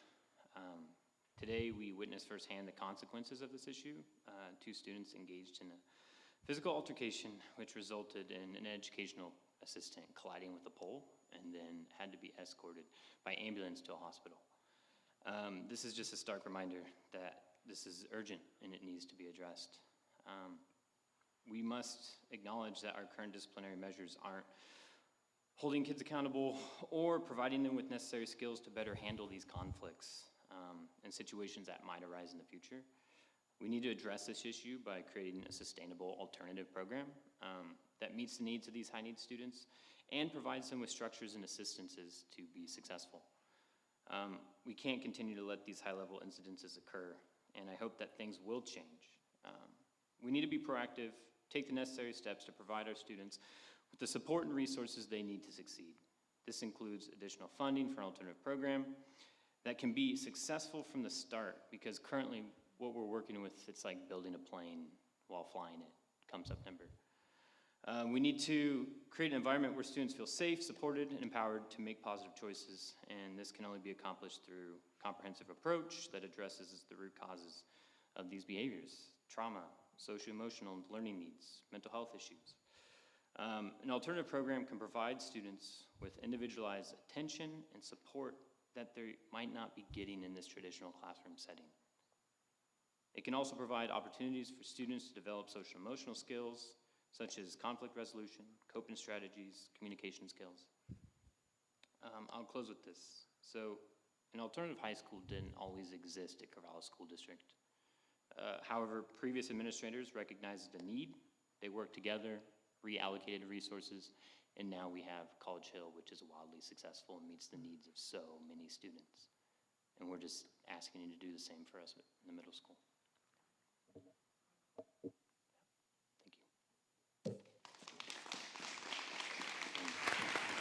Thank you. Any clarifying questions for Joel? Okay, and so does, looks like Therese and Lou, so we'll be quick. Thank you. I am a Linus Pauling alumni, and it's kind of crazy to hear everything that goes on there now, because that was not my experience there. At least there was like a slight amount of it, but not to the extent that I'm hearing about and you guys are seeing now.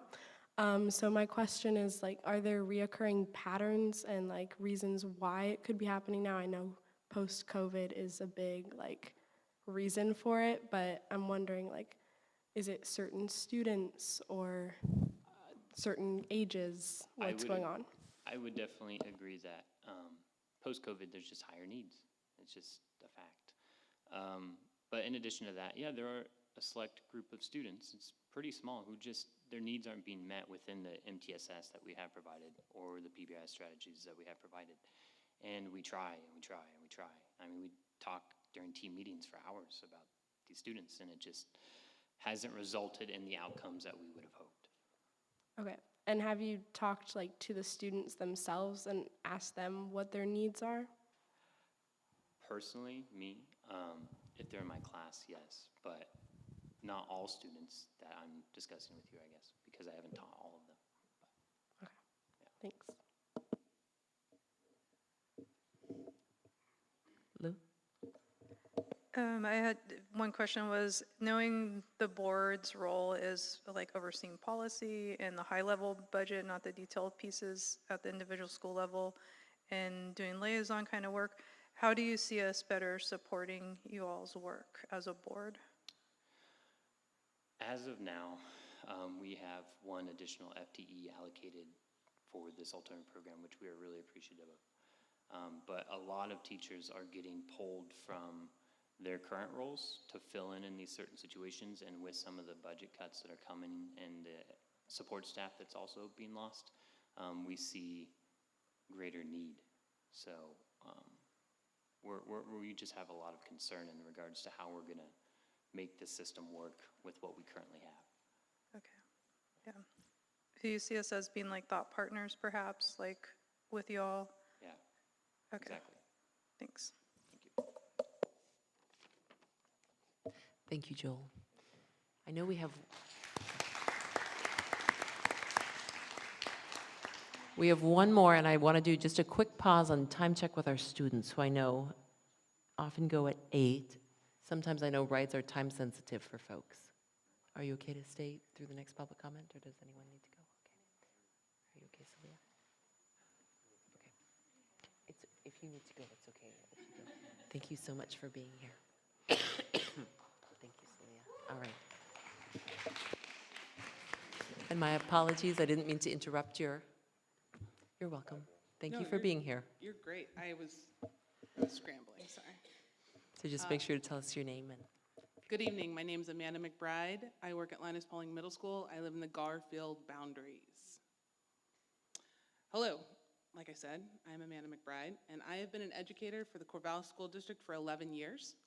I have served as both a classified and certified staff member at Linus Pauling Middle School, and I believe I have very good relationships throughout the entire district. I am here on behalf of myself and my colleagues at all levels of our K-12 schools.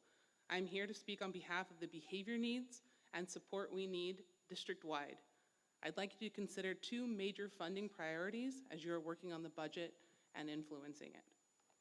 First of all, why in the beautiful wide green world would anyone decide to first make personnel cuts to staff who provide all the direct support to our students who have the highest needs? Schools feed, clothe, counsel, support, amongst other things. But we need the support to help students regulate as well as learn and grow the soft skills required to be a community member in our town. Number 2, an unpopular opinion. We need an alternative middle school off-site of our current middle school campuses, and it needs to be set up to succeed. I am currently on the team who are currently working on the Alternative Ed Continuum program. However, I, Amanda McBride, believe we need more. We want this to be a successful program, and we need to be able to provide the appropriate services and supports for our students directly, one-on-one. And one last quick tidbit, following up with Joel. A disturbing incident occurred at Linus Pauling today, which ended with one of our staff members in the hospital. And it was just a reminder of the students who desperately need our support, while also reminding us of the impact of behaviors on our entire school community. Tomorrow will be a challenging day, and we will meet students where they are, but they need more, and we need to find a way to help our entire district student population. Thank you.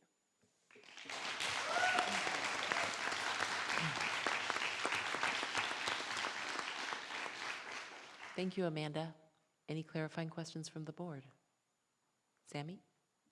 Amanda, thank you so much. And while there are some overlap between operational policy and alternative middle school decision-making, did I hear correctly, you suggested it should be outside the building or inside the building? And maybe if you can share a rationale of the pros and cons between one or the other?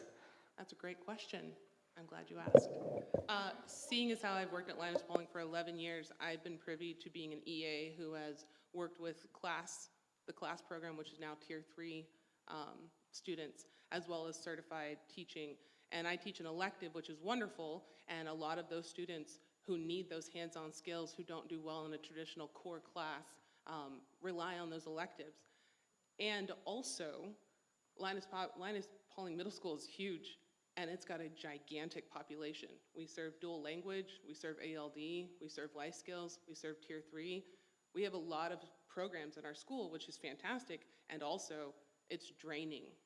We have lots of staff who wear multiple hats. You just heard Joel Kropp speak, and we serve multiple students, and we want to meet their needs, but there's so much more of them, and their needs are so much higher. And even as the population decreases, the needs are still much larger than we have faced before. When Lucy was a student and Damien was a student at LP, we had behaviors, but the behaviors we are seeing today and the needs that these students have particularly need to be focused in a one-on-one setting, in a setting that doesn't require them to be filmed by their students, their fellow students, when they have an altercation in the cafeteria, when they're in the hallway causing disturbance. When students are able to just broadcast that and share that, they're not able to learn those skills that they need to be learning because they're worrying about themselves looking in front of other people. And so if we were able to allocate funds for an off-site alternative middle school setting, it doesn't have to be permanent. The goal is to get these kids the skills that they need early so that they don't have to fail out of high school or find out that they can't make it when they're 15 and credits count, and then find an alternative setting if one exists for them.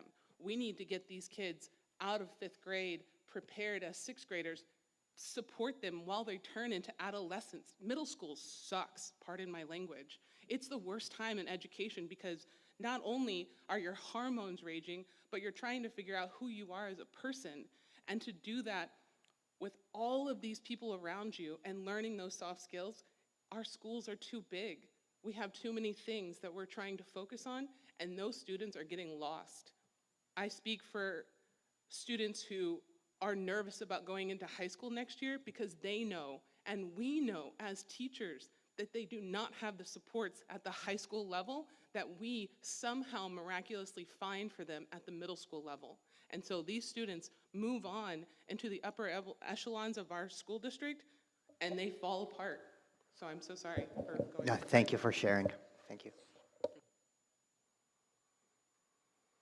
I just wanted to say, I think throughout the school board meetings, being able to listen to teachers has been really it's changed my perspective a lot. And I just want to say that it's so true. I think even seeing students coming from like the few years in high school, those behaviors are seen, and there's students who don't go to class, and there's students who just are in the bathrooms. And it's like, I think if we care about students, these things are really, really important. And I don't know, just saying listen to these people because they know what they're talking about. And if we want to see, I don't know. Yeah. Zoe, thank you so much. Thank you.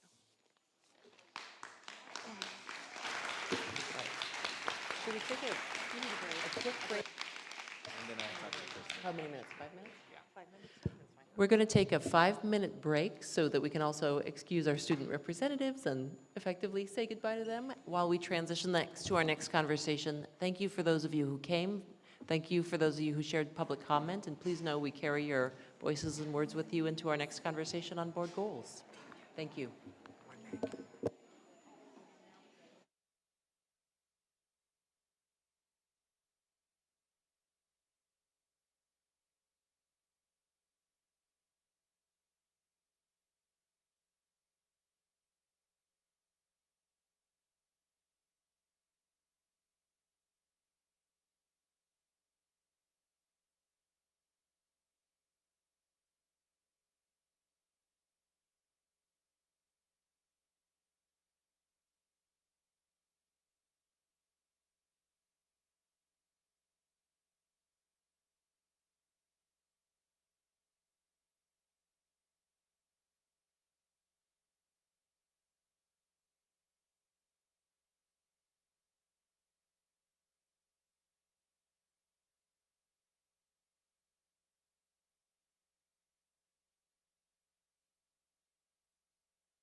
members? They just went to the restroom.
All right, Therese, we're going into circulation. The chocolate, actually two. Sorry. Two? What if I close the meeting by mistake with the second bang?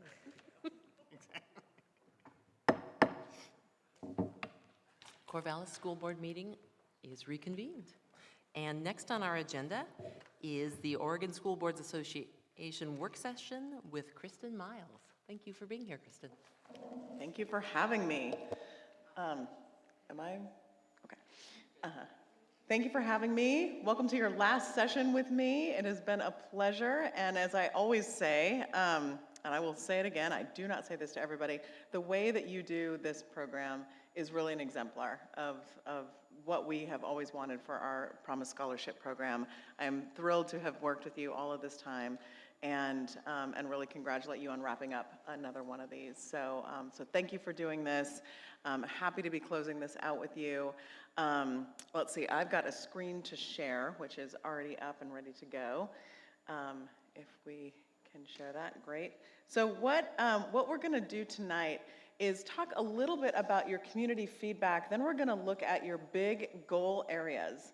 And we're gonna get you ready for your August retreat in that we're gonna say, are these the big goal areas that you wanna move into August with? If so, how do you need to prepare for that? So we're not gonna dive into all of those pieces, but considering, I wanna give you a moment first to think about and reflect on the community feedback findings. So I'm gonna show you what was presented to you just in summary form in just a minute, just a snapshot of what was presented to you. But I wanna ask you some questions first in what did you notice and what meaning did you make of it? And just open this up for a discussion for you to have to go into then the question of, are these all of the right areas to move into your retreat with? So I'm just gonna show you this piece. And this, you have this. This is just a snapshot of what you were given. The barriers and challenges that was part of the feedback that you were given, your goals, supporting students and advancing equity. So I would love for you to just take a minute and then to look at that piece, which you've seen before, and then really talk about amongst yourselves, what do you notice and what meaning did you make of this when it was presented to you, the thinking that you've done afterward, and how you want to use that feedback as you look at your own goals.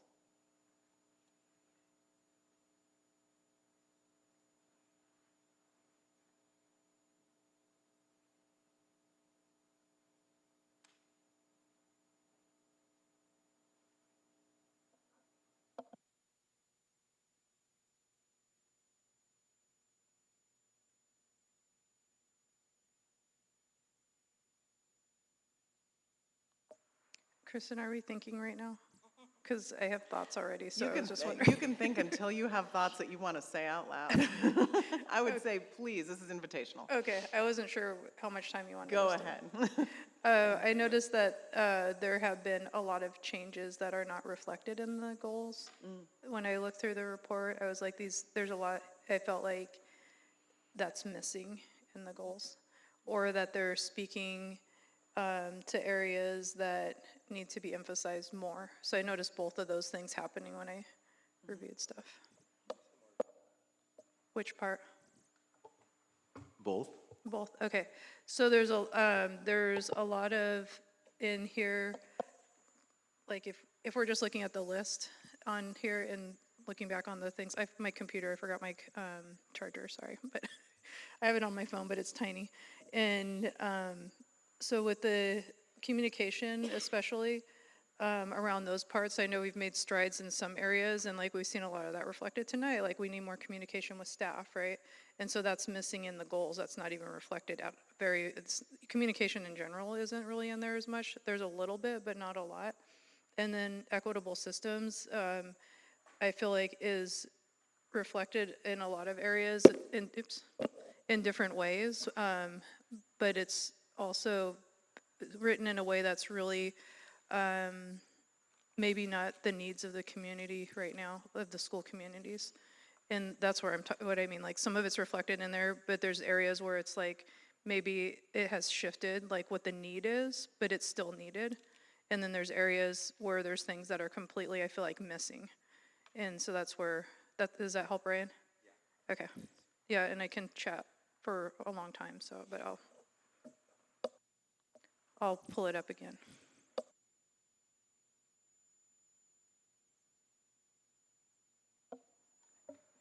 So I would like to provide maybe thoughts as an overview feedback, maybe to answer the question, where would I like to be between now and the retreat through this process, and what did I learn as themes?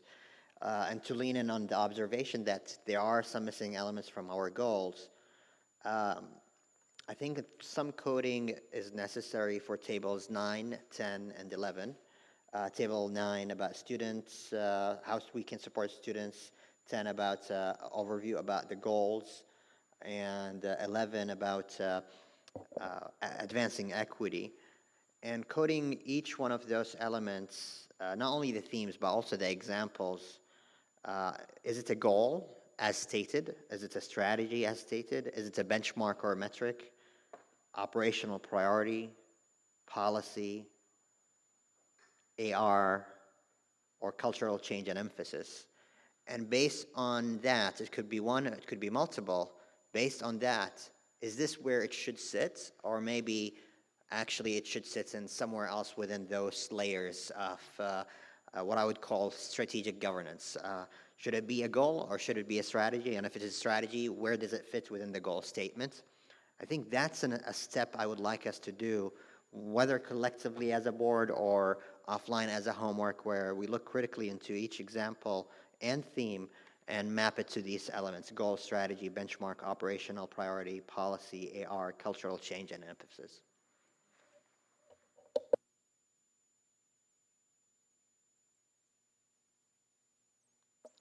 Oh, go ahead, Vince, I already. No, I mean, right after you gave the prompt, I wrote down two things. One was whole child, and the other was every child. And what I'm looking at a lot of information here, and I know that there's even more information under that. I'm struggling to make sense of it because I'm not clear about what success looks like. I'm trying to remember, even back in 2017 when we developed these 5 goals, what was that North Star that we were aiming at? And I don't know that I necessarily recall. Sammy, do you? I think grounded by the vision, or I'm not sure what we called it before.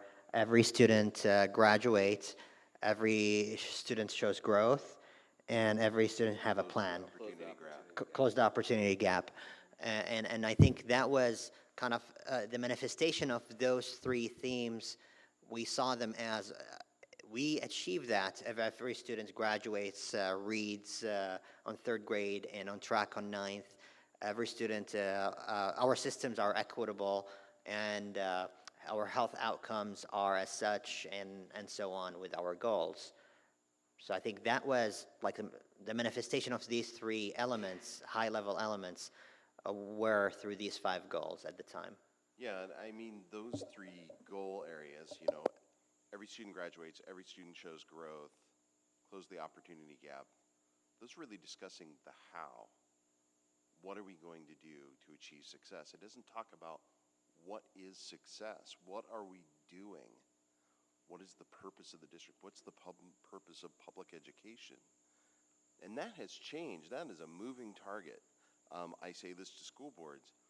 When I was, and I've said it to the school board, when I was going to high school, a 70% graduation rate was success. Today, we know that a child that doesn't graduate on time can't fully participate in the 21st century economy. The public education system is being asked to mitigate the impacts of social problems. We can argue what those are. I don't think that's really our purview, but we heard amply tonight that there are needs that society is imposing on us as a system that we're being asked to solve. Certain kids that do not fit in our system, that struggle navigating our system, that have just problems based on how they grew up, and it's not their fault.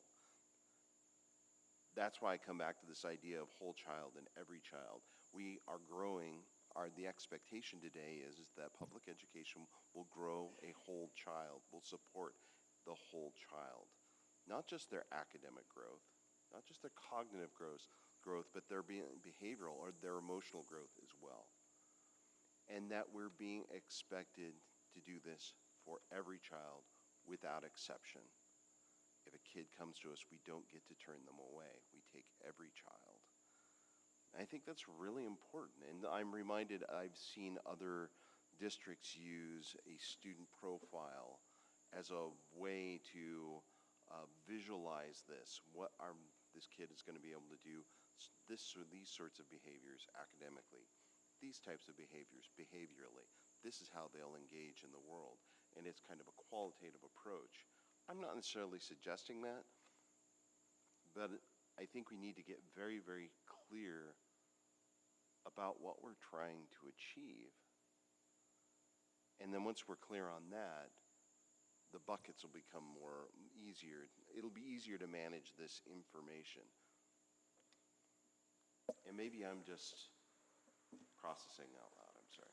I think that, I appreciate you bringing this up, Vince, because I think I've been asking every year I've been on the board, like if we can make our goals attainable, because the way they're written don't seem attainable and things have shifted so much. And I think what you're saying is important to point out, like how the wording matters, like what we're talking about, who we're talking about, the why and stuff like that. And I know some of them are intended to be aspirational. And from I'm just so used to doing strategic planning work that it sometimes makes my head hurt because they're not attainable. But the pieces underneath are attainable, they can be attainable, but the whole point of having goals is, right, to achieve them. And so I think what you're bringing up of having us think about the why, who we're talking about, what's changed a lot, and is really important for us to think about. So thanks for saying that. Yeah, and as I think about the diversity of kids, I'll tell the story. I mean, we're gonna go to graduation. We're gonna see lots of successful kids. We're gonna hear successful stories. But I'm reminded of a really special graduate. This was from our Wings program. It was Wings or College Hill, I forget. But a kiddo that was nonverbal, highly autistic, but ended up landing a job at the seed repository or the seed bank. This has been a few years back now. And that really for me, that was a real pivotal moment in my board work in realizing that there is a pathway for every kid without exception. there is success for every kid. And I think it's important that we, as, trying to be a district engaged in transformational work, we have to define what that success looks like. Are there words that we can use to articulate that every kid can find a way, that even a kid that will not talk to you can still have a productive life that matters? Ryan. So as I think about our board goals, one of the things I think a lot about is like their sort of systems goals. In a lot of ways, it's looking at the system in terms of who we hire and retain, what programs do we put in place for kids to be successful academically, what does it mean to support health and wellness. So those are all sort of components of a system. What you're talking more about, Vince, is what I think about when I think about like a portrait of a graduate, which is another way people think about outcomes in schools. So what are we hoping that our students, when they leave us, have in terms of the characteristics of our students leaving our system? And so it's a different way of looking at it. So it's more student-centered. The system drives to get to those outcomes for students, but it's a different way of looking at the way we go about it. So to me, what I think I hear you saying is more of that design rather than kind of a systems improvement approach.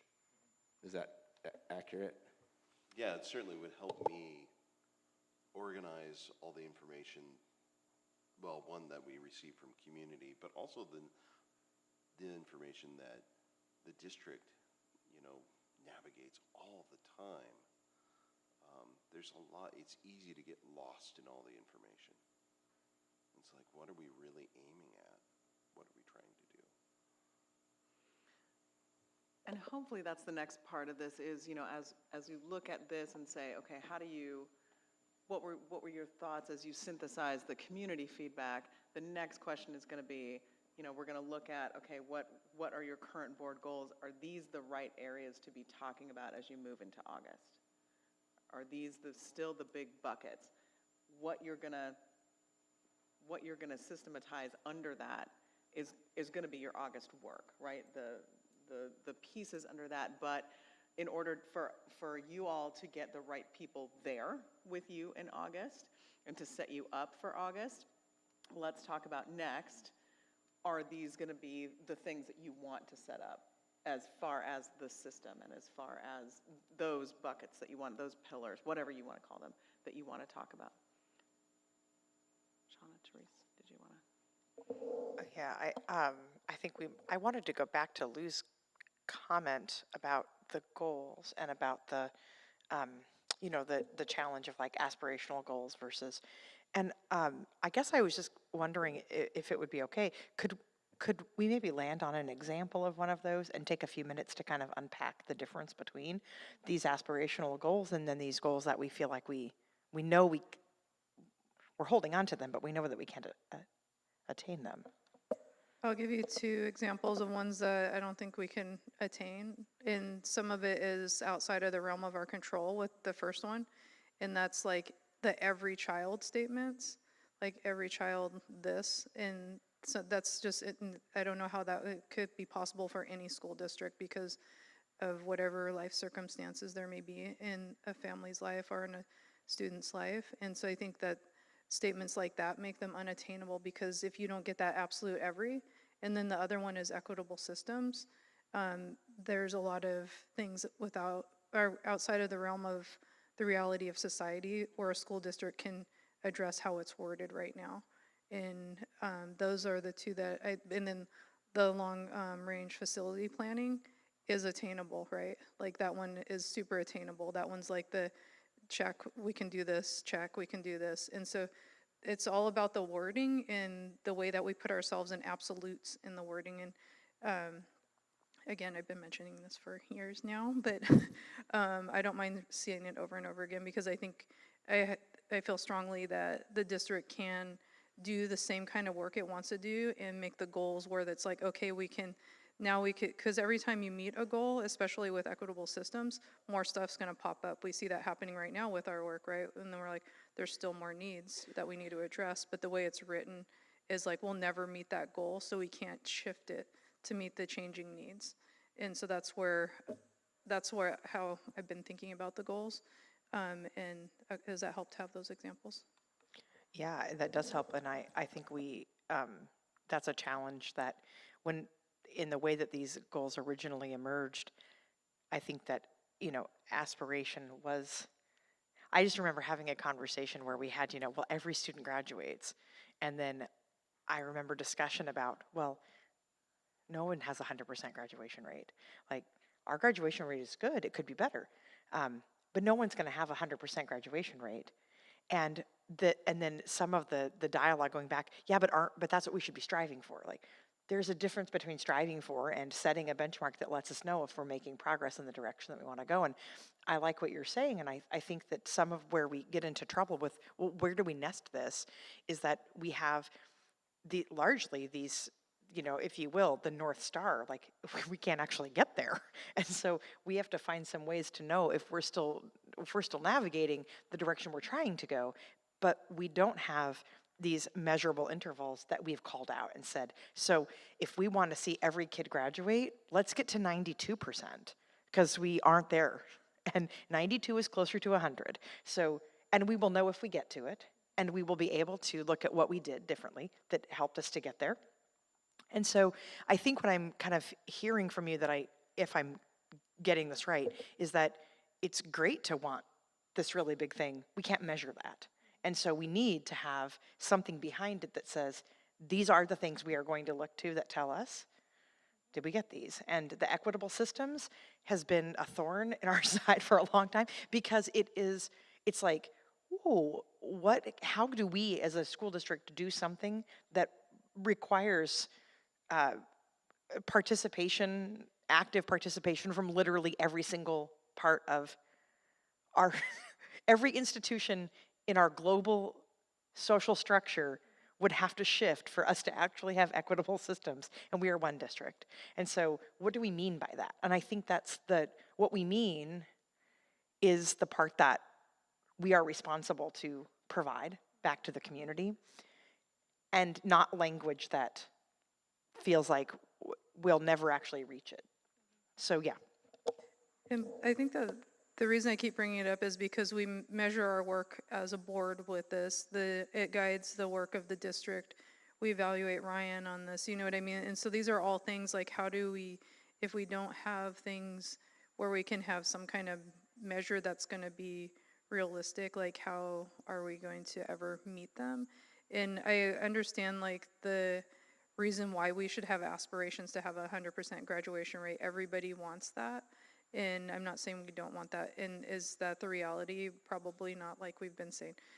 So I think that there's a difference between goals and aspirations, right? And well, the aspirational goals are aspirational goals, but for the work of a district, I don't know if we should necessarily have aspirational goals to operate under, or if we should have like guiding principles that oversee these, the goals that we can actually measure a little bit more, if that makes sense. And I know we're going to get into this, Kristen, but it was really clear that the community, I was at all the sessions except for 2, and the feedback was that people really liked the goal topics, but I don't know about the wording underneath them. So like those goal areas make a lot of sense. Like that totally makes sense, hands down, but maybe not so much the wording, and that's showing up in some of the barriers and challenges, like maybe it's how it's structured. And I'm not saying that trying to diss the work of the board that developed the goals at all.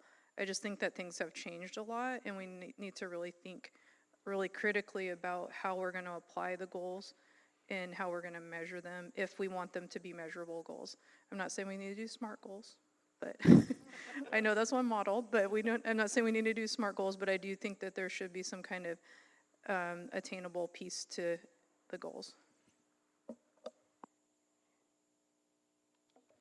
I learned a lot from this conversation, and I think there's an overarching question is, why do we have school board goals, and how we will use them will inform the way we structure them.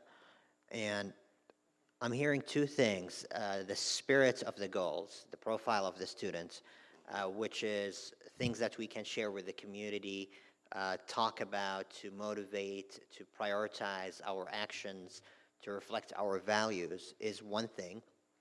Another thing, and I'm not going to say which one is school board goal, another thing is how do you have 5 or 6 guiding principles that are either attainable or aspirational, but that are going to guide the decision making around how we prioritize our meetings in terms of school board policies, how do we prioritize budget allocations, and how we evaluate the performance of the superintendents and the school districts, and in the building, how we prioritize staffing, allocation of time, etc.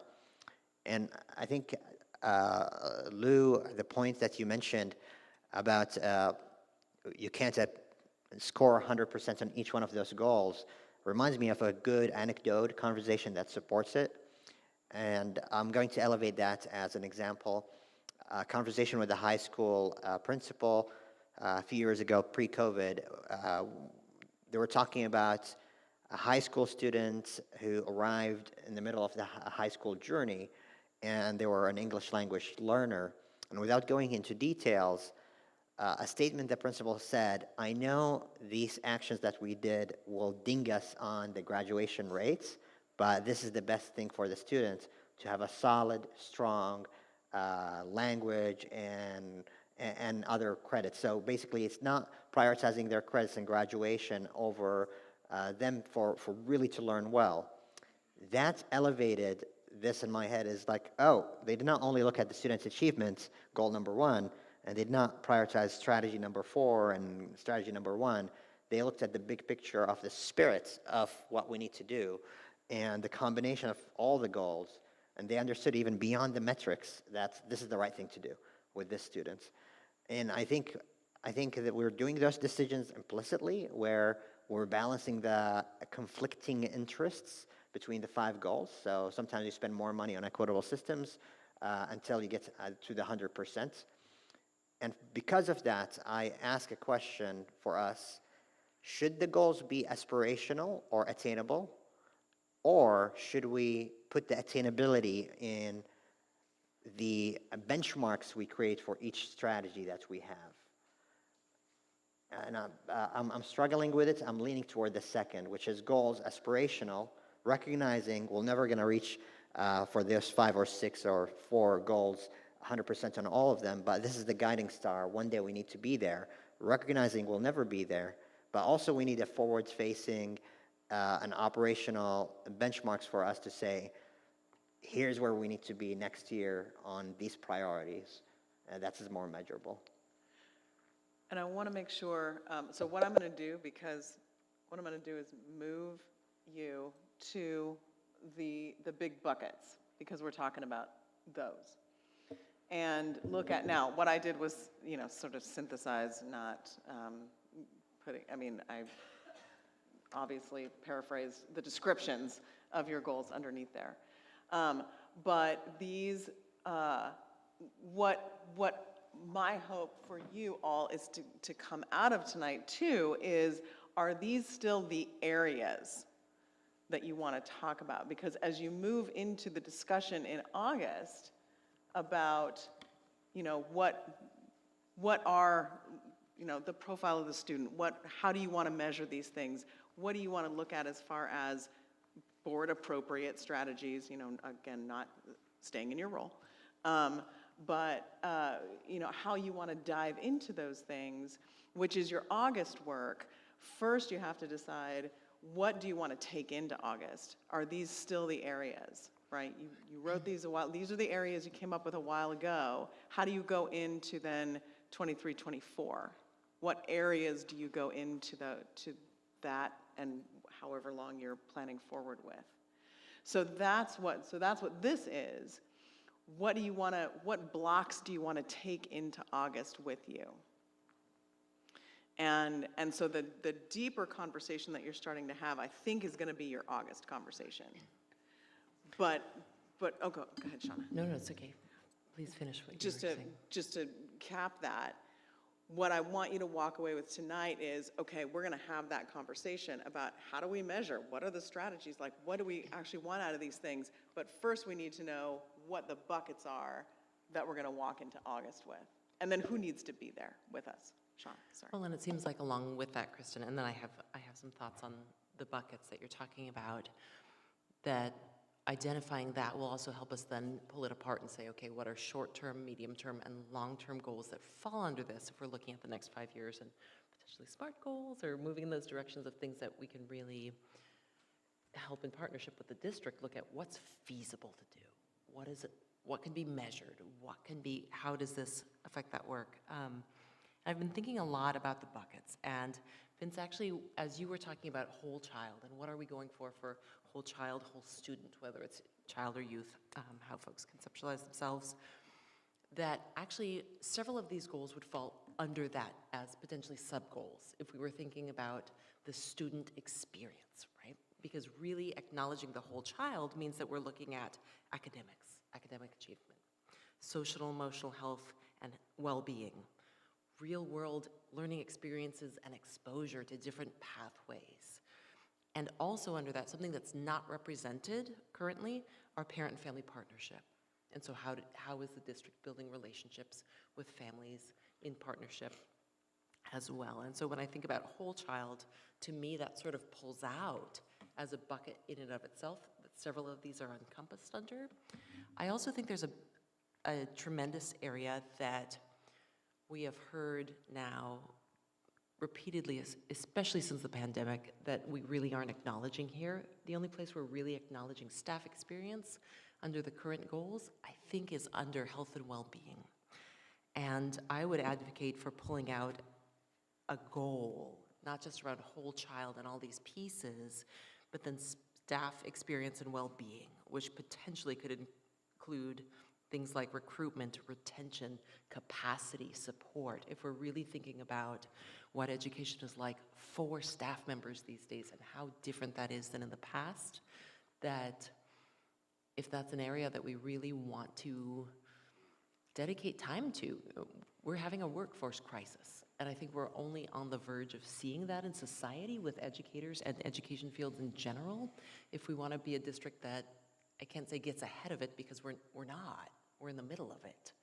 But if we really want to address that in a meaningful way, I think we should really consider that being one of the goals, not just student experience, but staff experience as part of this as well.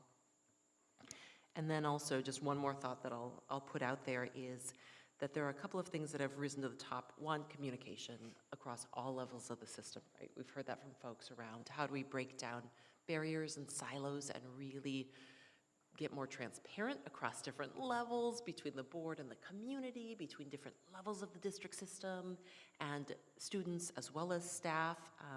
So I'm just thinking about that as whether or not it's a separate goal or if it's something that overlays all the others.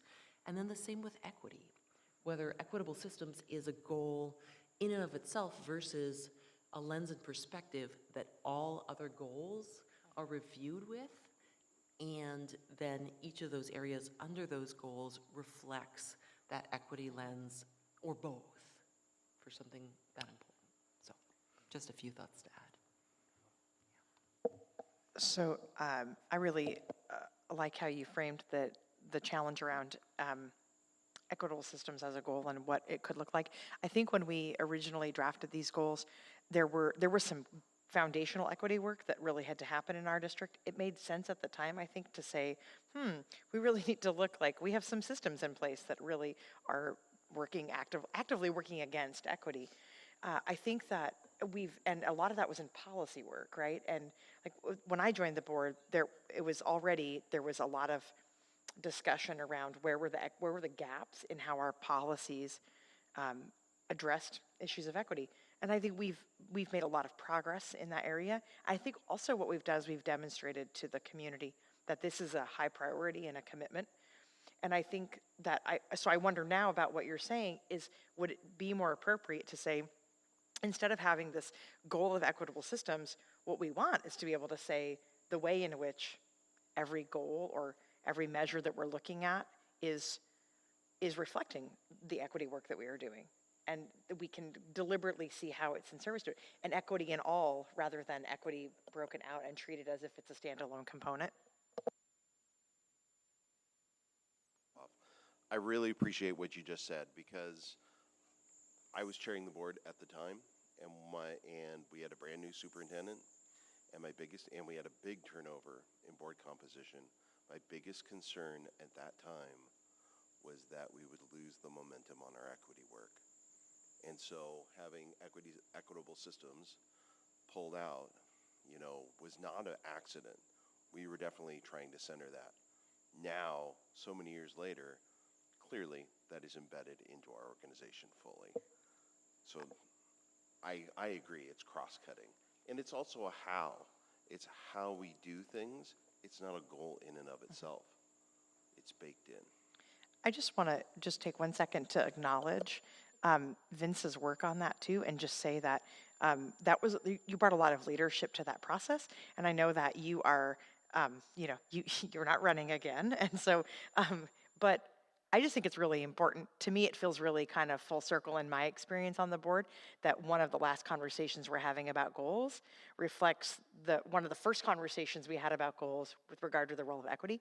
And I just know that as a new board member, you really helped all of us figure out how to navigate that, and I'm appreciative of that. And I think our board is the better for having had somebody lead us through that process that had some history, but also had some leadership to help us navigate that. So, this isn't part of the workshop. This is just me saying, I really appreciate you, and I know that we are where we are because you really helped us get there. Thank you for the kind words. Thank you. Ditto, and I want to actually take 2 points together, your points about communication and perhaps parents and family partnerships in light of the last points mentioned about equitable systems.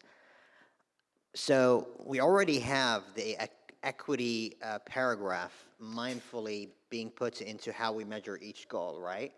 And it is actually copy-paste the same statement of the equitable systems.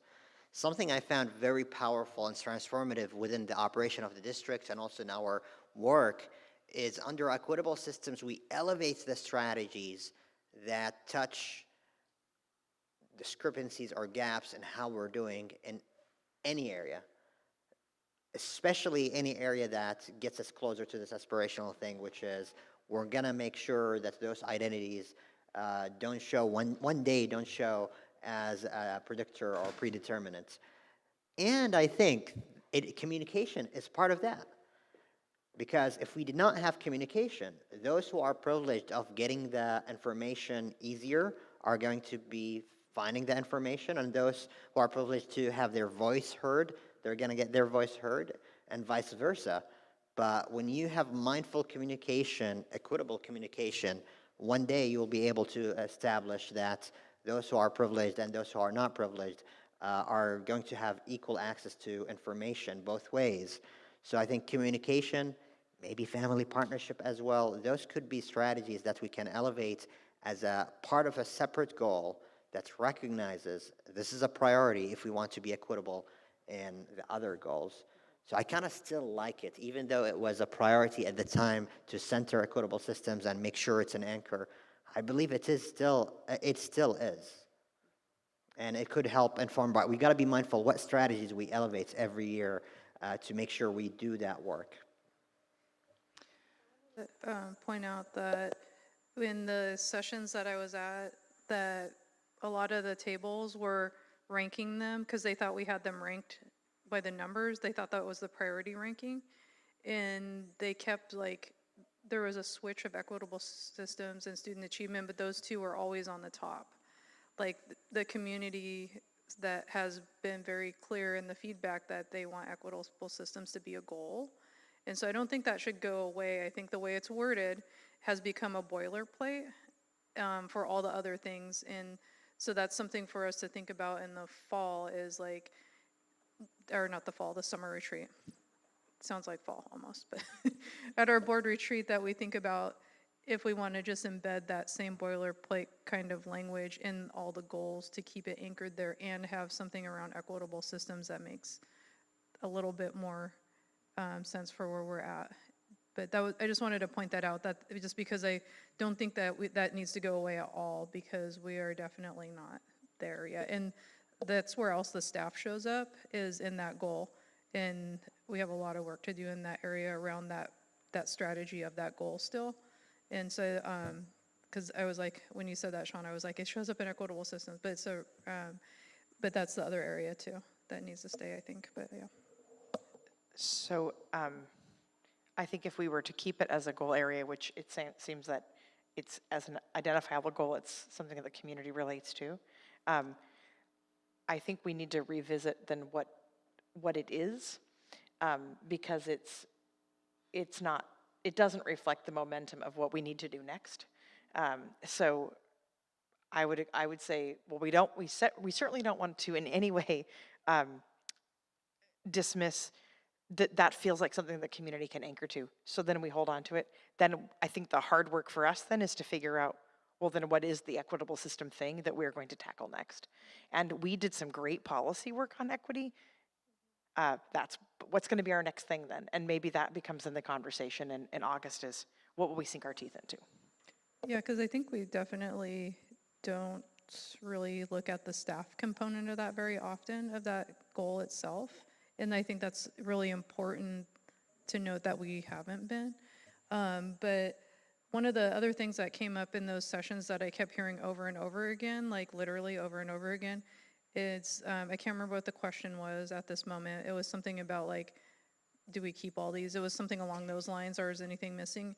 People were like, we need all of these things. And that answer kept coming up over and over again for that question about those different, not the COVID one, because that one, yeah, that one wasn't on there.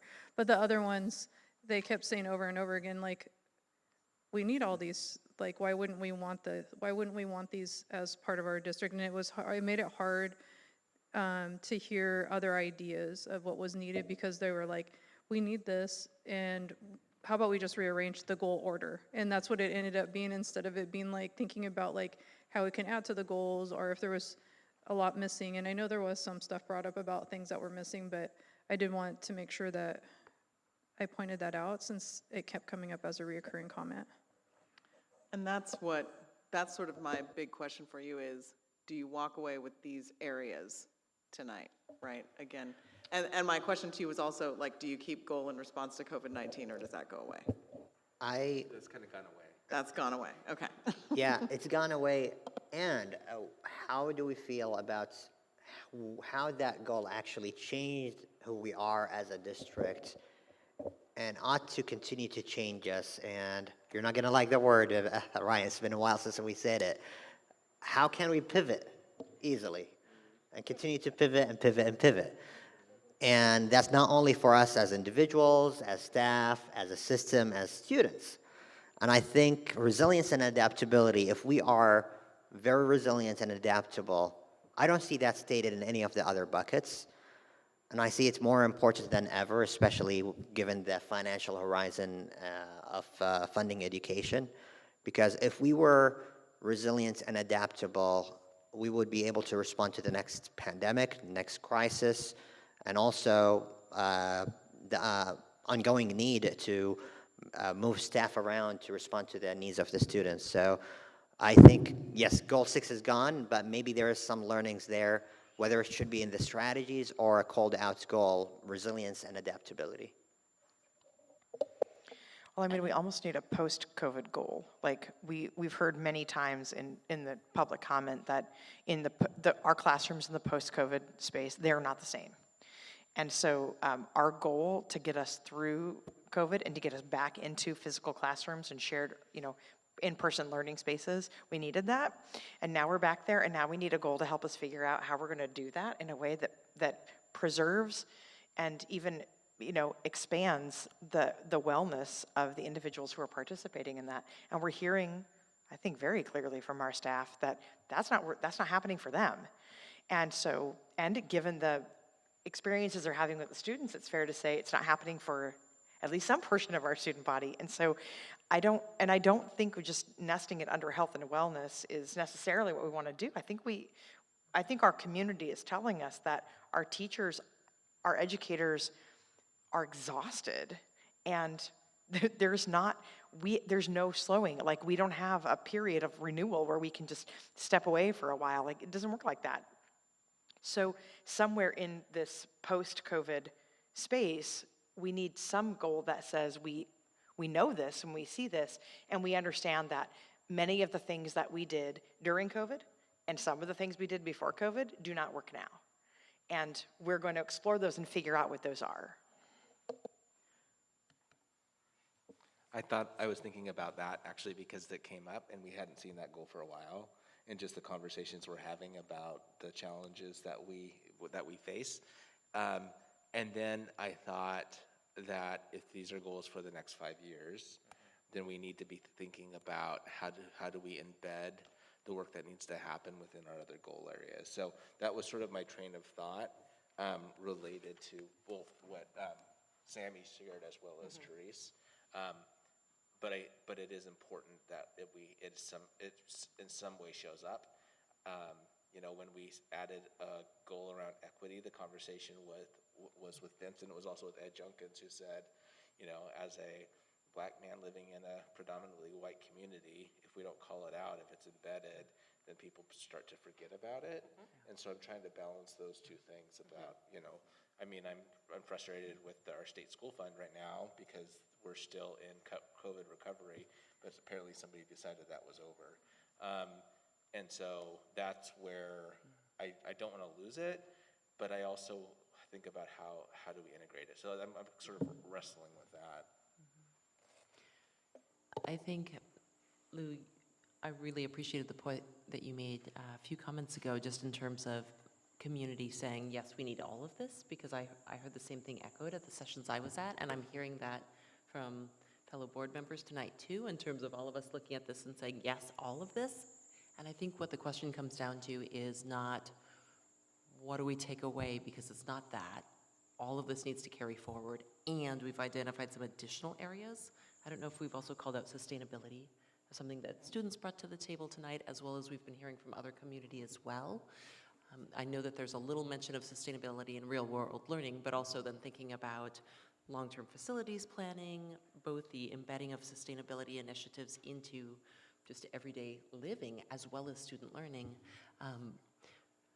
But that question of not necessarily taking away, but back to your question, Kristen, of does it make sense for the buckets to live as they are versus for these things to continue on with additional things in different buckets or in a different organization that makes it easier for us to conceptualize them, or different buckets that just makes it easier to embed some of them together or easier to measure.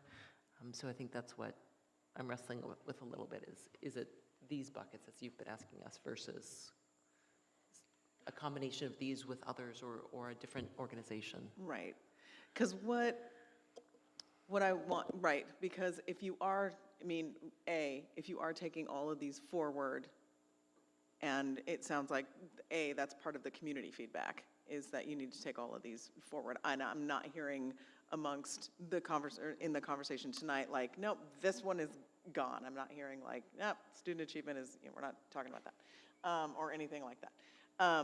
I'm hearing from you all that there either may be some additional pieces to either add and embed in some of these, or a desire to add additional buckets. Now, I would say don't spread yourself too thin with additional buckets, but as you all have been talking about, there may be ways to enrich what you've got, or change what you've got in a way. Lou started talking about this very early on, that there may be ways to look at the system a little bit differently, and to look at like how you measure things and how you word things, because maybe how you word things and what you put in the bucket can change. But maybe these big areas are the big areas. And again, maybe there is an appetite for adding another one, but again, you probably don't want 10. So the other piece to get you set up for August is not only what do you want to go forward and talk about? Because we're not building the plane tonight, but who do you want to bring with you? Who do you want there? Because even if you don't necessarily land on, so if you know you want to bring all of these areas forward, even if you don't necessarily know what to call the next thing, and we don't land on that tonight, if you've got some ideas about, I mean, I'm writing down resilience and adaptability, I'm writing down, you know, some post-COVID, adaptability, communication has been talked about, parent and family partnerships, those kinds of things have been talked about a lot tonight. Who would be there, and all of these pieces, in order to help you gel those things, maybe into what your work is going to be in August. The next and last piece tonight would be, who would you bring in with you in August to help you do those things? If you've got all of this plus some other ideas that are starting to percolate, who do you want there?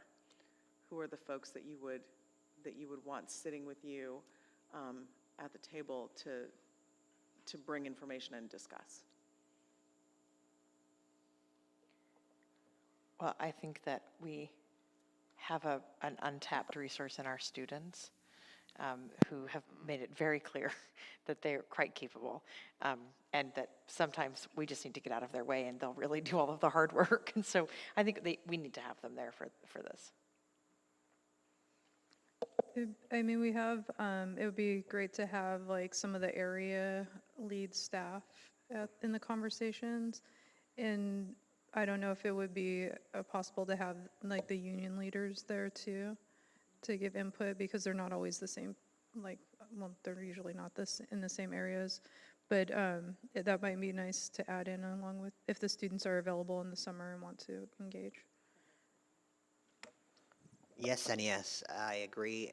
And maybe this is a radical idea, but whether it's the retreat or this conversation would be really powerful if for each goal we have our representatives from the student population, representative from staff, classified and certified, and also administration. Last time I remember it was us, superintendent, and the executive team having this conversation around goals. This is a really great next step where we would have a representative from each. And while every student and every educator and trusted adult have amazing and powerful information and experiences to share, I would maybe set a requirement to have someone who looks at the big picture and maybe passionate about one of these topics, but someone who demonstrated really good skill sets of connecting the dots. And I think that would be really powerful. And I know we have many students and many staff members who meet that criteria. And the reason is when we have those conversations, they can elevate their operational lived experience and examples, but also be able to take a step back and say, here's how things connect with each other. I think that would be a really good, holistic, strategic, and grounded strategic planning that still can be at a high level, but informed by both student and staff voice, if that's a good idea. I had the same list, and we will have our student reps now joining us for retreat during the summer.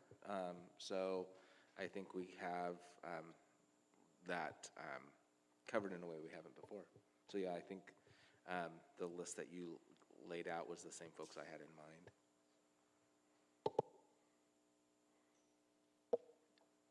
Yeah, I'm trying to pull the words together. If I were to choose a process for myself, or what if I would choose a process for you? First, I would get a broad group, much broader than we had last time. I mean, it was the board, cabinet, and that was largely it. I would definitely bring more voices into the room. I see the group being all together. I would urge you to not be wedded to these goals. They've served their purpose. They'll serve you next year. I would urge you to take the time you need to reconceptualize these fully and really frame them in a way that's going to serve this district in the long term. and the work that you need to do, not the work that we're doing right now, but what the work that we need to do going forward. I see a process where there's a big group, and then the group goes into smaller groups, going, that narrow and then widening, and then returning back as a group and churning this. I think we really need to rethink this. I had one more suggestion too. I know we have the Delta group is newer than last time the goals were developed. So that's another idea, is a representative from Delta or the DEDI group or something along those lines. Some of the other groups I can't remember right now because my brain is shutting down a little bit. But where I'm going with that is like some of the area community embedded groups within the district that's helping guide the work. So yeah, I think they'd be great to add in. What Vince, when you said that, I meant to say earlier, and it reminded me because I didn't write it down, so I didn't remember. But it'd be nice to kind of just see the areas, like the bucket areas, and say if this is what would you have this be, instead of leading with this is the existing goal, because I feel like that is part of the barrier with the communication with the community. Is like we said, this is the goal, and they're like, oh, that makes sense. And so I think if we just had the areas and said, what would you do with this, and see how if they align with what we already had, or if they're way different, or are there ways to then be like, can we blend them? I'm not trying to do your job for you, Kristen, but that's just an idea. No, I think this is the work in August, right? Like this is you take what you've heard from the community, you're bringing in folks in August. I think that as Vince was also describing, like you've got a bigger group, you go into smaller groups. I think this is, you're designing what your work is going to be. I think that's a great idea of, starting out with what you've got, saying, here are some really big picture ideas. What would you make of this? Instead of all the details underneath it, and just as you said, Lou, essentially asking a yes or no question. Do you like this or not? Asking open-ended questions. What would you do with this? And seeing what's underneath that. And again, taking some of the ideas that you've also said tonight that will more fully gel as you work on this in your retreat. I just want to add one more group I think would be important to have present is the community partners who can help us do the heavy lifting. The Corvallis School Foundation, of course, comes to mind. But I think about other community partners for whom there's a duplication of services, and some of it is because the moment is in front of you, and so someone needs to be able to do that service. But there are other pieces where we have community partners maybe who do something really well, and we are still trying to process how to do it within, instead of figuring out how to bring them in to do it. And so it just makes me think about, like the breakfast this morning certainly was is an area where I think we have more resources available than for this vision than we have just from within. So I would like to see us brainstorm those people in the community that are sharing in this work with us already, and invite them to share and help us shape to something that will be unique and appropriate to the school district, and different than what they are already doing. I thought of more students too, because the students that are those board reps aren't always, I mentioned this before, like when we were thinking about like who the board reps could be, like I'd asked about like, is there a way to have like a safe rep? And so like the high school safe leads might be good to invite as well. I don't know, I'm supposed to be looking at with the suggestion, and that's why I'm looking at you and Ryan, Kristen. But I think that might be helpful as well. And dovetailing off of what you just said, create space for conversations that the large group may not see directly. Similar to how when we overhauled policy JBB, there were conversations that happened that the board never heard. We only saw the result of it. So creating safe spaces for, so there's hard conversations and truths can emerge out of that. I guess the last thing I'll say about the student piece is that I don't think we should limit ourselves to the idea that just our senior or just our high school students have something they can offer. I think that we have really amazing students in our district, right? And there are ways we can engage our younger thinkers, and they will live with these for longer even than our high school students will. So how can we engage them and make them part of the dynamic conversation? I think it would be really lovely if our elementary school students could see their fingerprints of how they helped shape.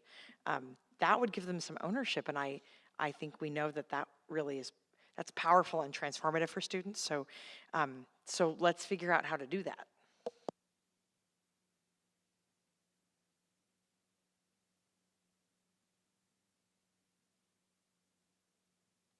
So I have a question, operational question. We're going to have a conversation in August, and as it is important with any project, we should have a deadline. And if the question is, when should the deadline be? And if the deadline is going to overlap with the school year, the SIPs are going to be prepared and presented in December. Superintendent evaluation will be based on the year.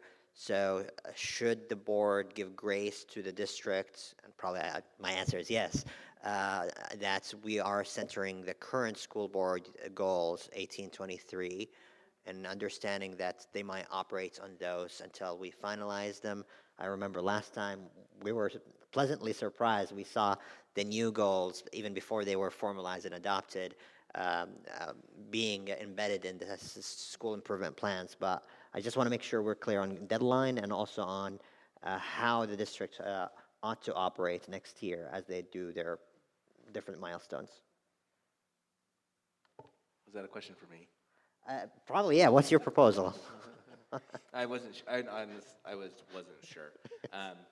Well, I think that we are going to spend a day together on August 24th is the date of the retreat, and then we need to at least have 2 readings.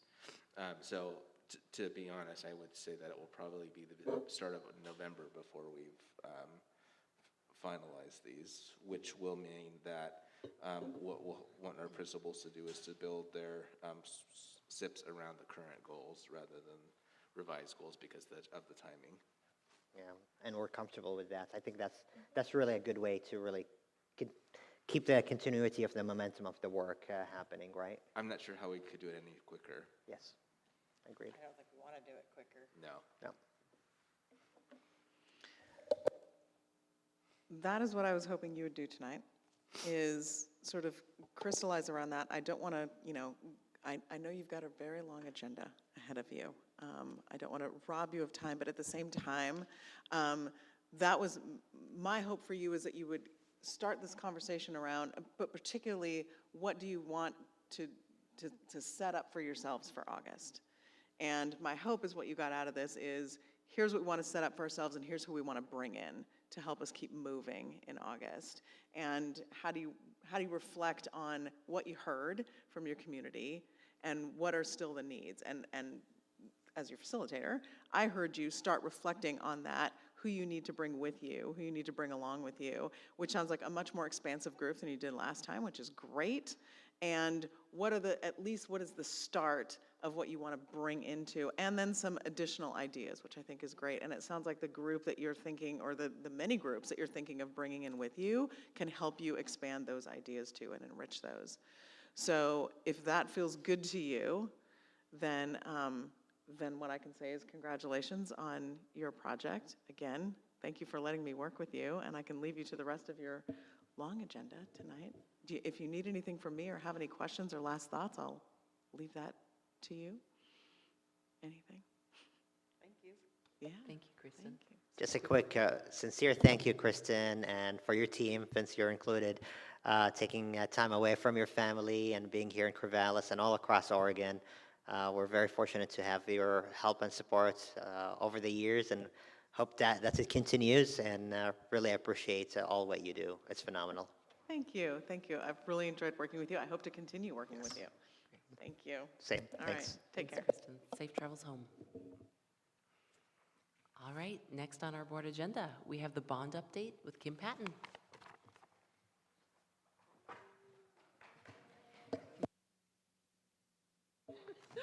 Keeping the late night momentum going. All right, Kim. You're still going, man. Thank you for being here. Any questions about the board report? All right, Sammy. On page 2, column number 4, pending allocation, I see there are negative values, and primarily for projects that has been completed. Just to understand the accounting, are these negative values representing a surplus or a deficit of that specific project? Surplus. Thank you. The financials are more Olivia and Dale, so I'm covering. No worries. Thank you so much. Vince? So my question was around, in the report, our unallocated reserves are essentially, exhausted.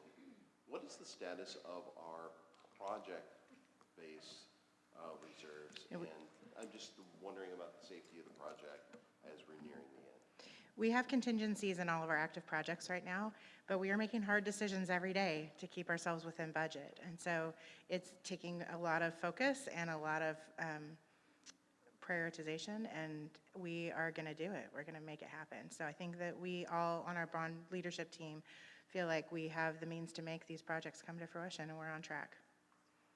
And I just wanted to add, the pavement at Harding looks amazing. It's like, because we visited and it was all tore up, and it's amazing. Once again, transformational work. I took the College Hill staff on a tour of the building yesterday, and it was very exciting. I think we had 20 plus people, and we got to go through, and they got to, this is going to be my space, and look at the colored walls. It's exciting. So it's great. So one of the experiences I had today was I hadn't been out to the T buildings at CHS for a while, and there's the security is established now, and so I had to kind of find my way within that, but recognizing that that's been something that's, again, created safety. I had an interview with some leadership kids at the high school recently about how we keep our buildings safe, and that's a great example that I learned a little bit more about today. Yeah, it's great. Any other questions for Kim?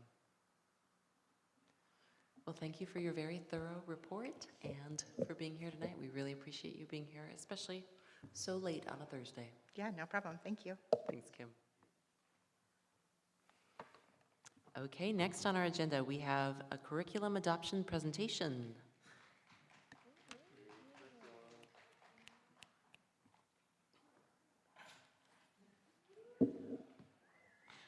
And thank you all for being here late on a Thursday night.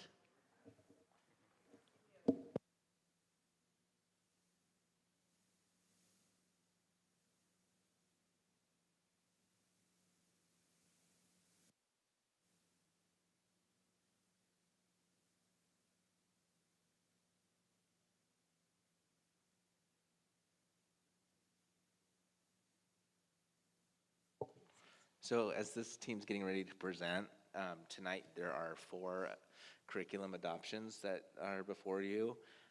One of the things that I think is important for us to recognize is that curriculum adoption has a lot of steps in it. One of the steps that I see as most important is the ability to pilot materials. And so one of the things we work hard to do is make sure that there's as much space for piloting as possible, which and sometimes feels like there's less opportunity for community input on the curriculum materials. But to us, the weight is placed on making sure the materials are in our teachers' hands and they're able to give us feedback on how they use those. So sometimes that comes up as a dilemma or a challenge, and what our priority is to make sure that people have access to the materials in classrooms and give us authentic feedback about usage. So just as we set that up, the other thing is that the reason why we have so many tonight is because budgetarily we are looking to have materials encumbered by June 30 of this budget year, and so we also are trying to make sure that the materials get approved so we can get them in hand this budget year. So as you go through the process tonight, I just want you to have that in mind.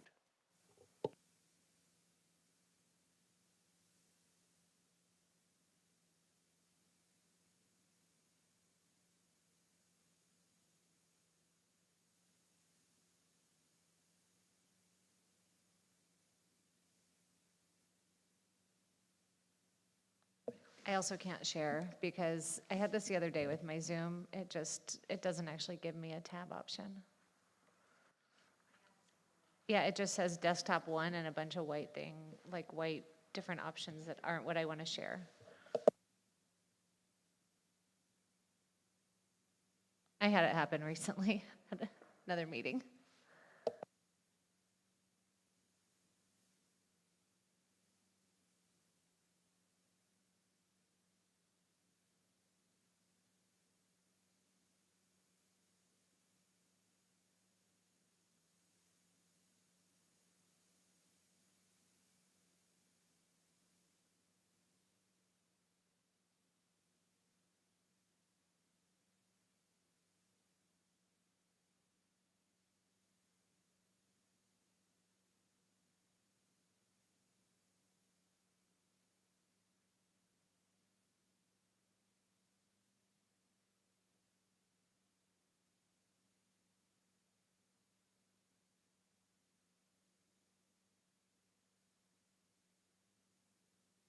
All right, we'll go ahead and get started without it, and then we'll be passing my computer awkwardly around to the 4 of us who are presenting tonight. So we have 4 adoptions tonight. We have 9-12 English Language Arts, grades 6 through 8 mathematics, grades 9, it's 9 and 10, it's algebra and geometry high school mathematics curriculum, and then is this 6 through 10 Spanish language arts curriculum.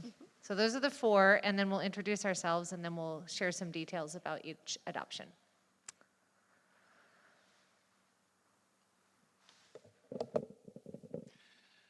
I'm Jennifer Bombasel. Real quick, it's really hard for accessibility for folk to not have access to the slides. Marcianne, I seen you offer to maybe try yours, and I just wanted to make sure like it's as accessible as possible. And if we can't do it, we can't do it. But yeah, I'm one of those people. So, but I can still follow you. But yeah, I need it at this time of night too. Okay.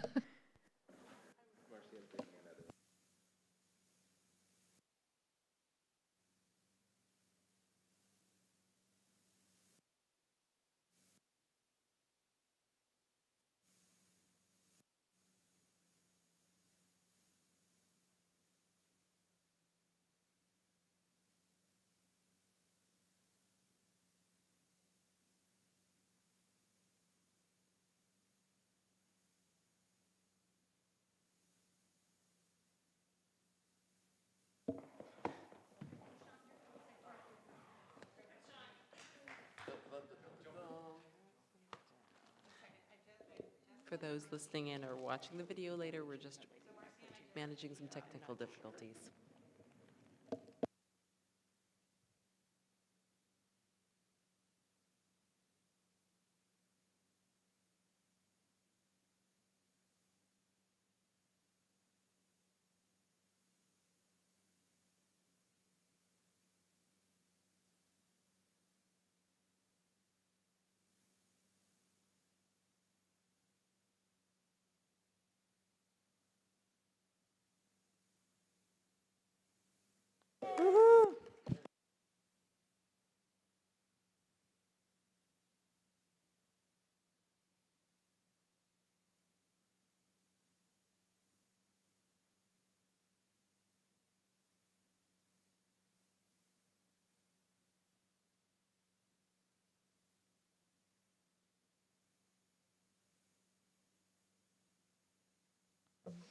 All right, we're back to slide 1, which lists the 4 adoptions that we are here with you about this evening, and then we were going to do introductions on the next slide.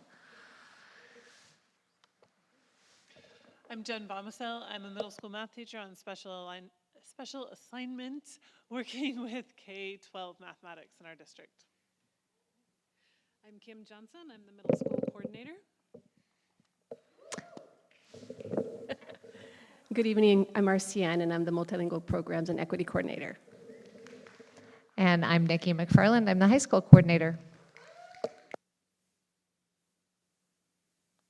All right, so the first slide actually here is an overview of our adoption process. And the reason we included this is when we looked at our community feedback and our message that was sent to the community, it was a message that said, these are the materials we've selected that will be coming before the board.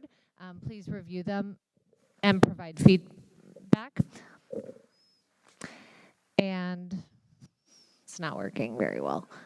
Okay, and a few folks wrote about just questions about the process, so we thought that was important to share tonight, that we actually have a process. We didn't just randomly select something, and so I want to share that first.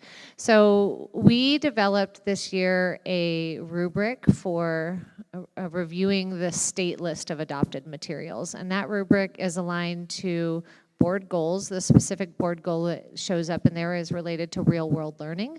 And then it also, you're gonna go into that on the next slide. Some other things. So and Marcianne's going to talk about it. So we used a rubric, and then the teacher narrowed that bigger list from the ODE down to 2 or 3 materials. They piloted, they got student feedback, and then the teachers got together and talked about what they saw when students were using the materials, how they experienced using the materials, and a conversation was facilitated to bring teachers to consensus. And when consensus was not reached, the information, all the information, the student data, the teacher conversations, and the emails all went to a team to make a final decision. Then we sought community feedback, and now we're here seeking adoption to the board. So there is a process, and it does involve a lot of teachers and many meetings and a lot of extra work for everybody that participates in the process. As Nikki was talking, during the adoption process, teachers take the state-approved curricula and they apply the next level of lenses using the district curriculum rubric. This rubric is based on our district policies related to culturally responsive materials, providing multiple perspectives, ensuring that they're inclusive, and value diversity in all forms.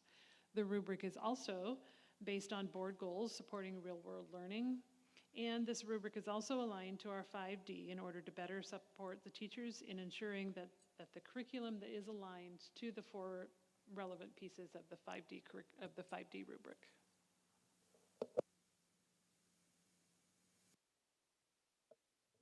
All right, so part of the process, and this is what I really appreciated about all the adoptions that we did this year, was that we really valued the importance of teacher, student, and family voice.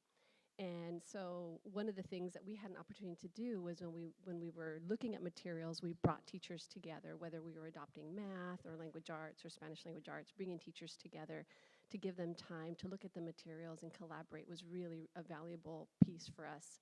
And so part of that was giving them time to look at the materials and to also use the rubric which was a survey that we sent out. So we provided that for teachers and for students. And again, tying it back to what Kim was talking about, tying it back to the rubric and making sure that we had student and family and teacher voice. So that was a really important aspect for us to ensure that our families had an opportunity to look at the materials and give us feedback. Students, as they were using the materials in the classroom, had a chance to give their teachers feedback, and of course, having teachers give us their perspective in the use of materials was really great, invaluable information for us as we made the decisions. Okay, and I'm going to talk with you about the English language arts selection for high school. So teachers started engaging in collaboration around a book, and I wrote about this in the board report that you received, and it was a book, 180 Days, which is really focused on creating literature circles where students can read books that are of interest to them. And they have held on to that learning that they did together as a group. And what I heard when we entered into the adoption from our teachers was that they really wanted a flexible curriculum. And what I continue to hear from them as recent as today is that, books change and students' interests change and the students in front of us change. And we really want a curriculum where it has a really solid foundation of lessons and lesson types that we can use with a variety of materials. We want to be able to continue to update supplemental texts that are used in literature circles using the materials that we adopt. And so that really was that became a driving lens in all the materials that we looked at.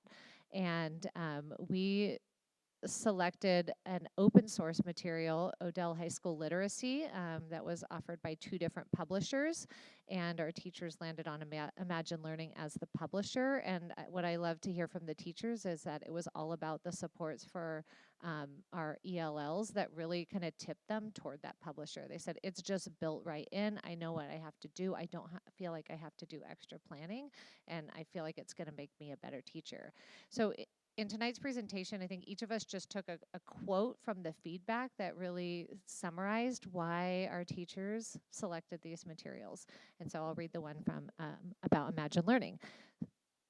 So it hit the marks in the desired areas. It provides diverse range of materials, relevant topics, and guidance to integrate multifaceted skills, thinking, and engagement opportunities. It provides useful supplements we often run out of time to find as easily.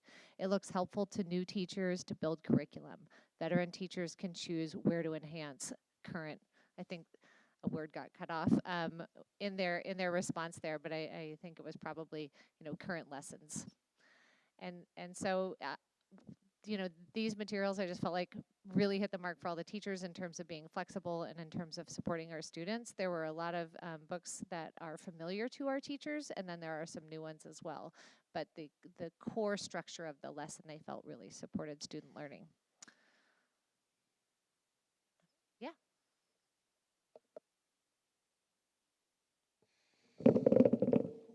Should have moved it first.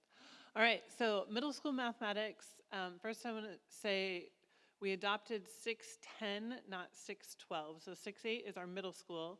And then high school has your core 2, 9th and 10th grade. And then they go into +1 and 4th year options. So we are adopting for the core 2, and in the following year, we're going to be piloting and looking at and asking to adopt for all of our +1 courses, which run from Algebra 2 through AP Calculus, AP Statistics, and all of those courses. So in middle school, the team landed on mid-school math. They got down to piloting 2 and really liked both of them a lot, and kind of at the end said, these are both great, and we can't make a decision as the team. We're going to be happy with what the administrators do. So administrators got a chance to see both of them in action in classrooms, and identified mid-school math. And one of our teachers had this quote here. She emailed it to me about a week after the admin team said, this is the direction we're going. So a student just transferred to my class, and the mid-school math curriculum is very new to him. She's continuing to use the curriculum after the pilot because she likes it so much. He has been unsuccessful all year this year in math with the previous curriculum and has low skills. Today we started a new lesson and he rocked it. He was the star of the class, helping his table mates, and he was on spot with his answers. I truly believe that this curriculum is giving my students a reason to do math. So that's what we're putting forward at the middle school level. And then at the high school for core 2, so that's your Algebra 1 course and your Geometry Data Reasoning course. Envision, which is by Savas. And one of the comments that we got on that was a significant advantage of Savas is that materials are available in Spanish, including textbooks. Other features we appreciate are that the math and 3-act activities, short tutorial videos we can link in Canvas, and potentially the STEM projects. And I also just want to share, as the K-12 math person, I am very excited about these curriculums, looking at what we have in elementary and how that builds to middle school. They share similar pedagogies, and there's space in these curriculums for students to dive deeply and work collaboratively to uncover the mathematics, which is what the research is saying, how we create mathematical learners and problem solvers across the disciplines and the direction that we want to go. So having curriculum that really support that pedagogy is going to support our teachers in meeting all of the students and having those wonderful discussions with multiple perspectives within the classroom.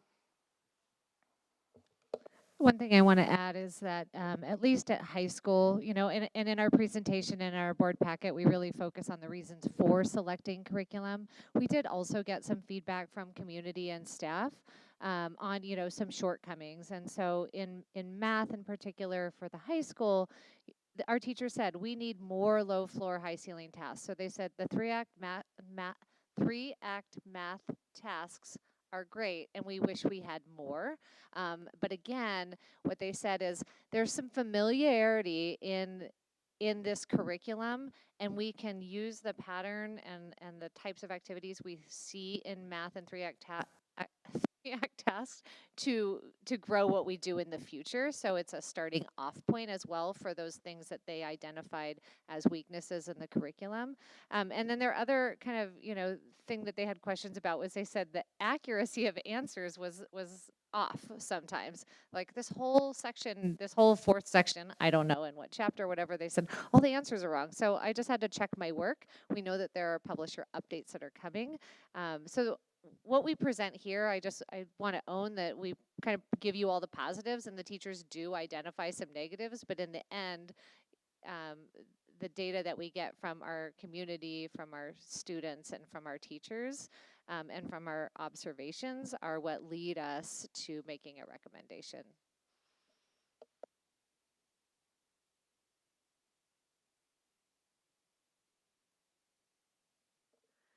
So this is exciting. This slide is exciting for us because this is going to be the first time that I'm aware of that our dual language program at the secondary level will have a viable curriculum. And so this year we had an opportunity to pilot this material from Galeria, and it's the teachers piloted, the students had an opportunity to use the materials, and it's just really exciting to have a framework for our teachers in our dual language program to have access to some really good materials.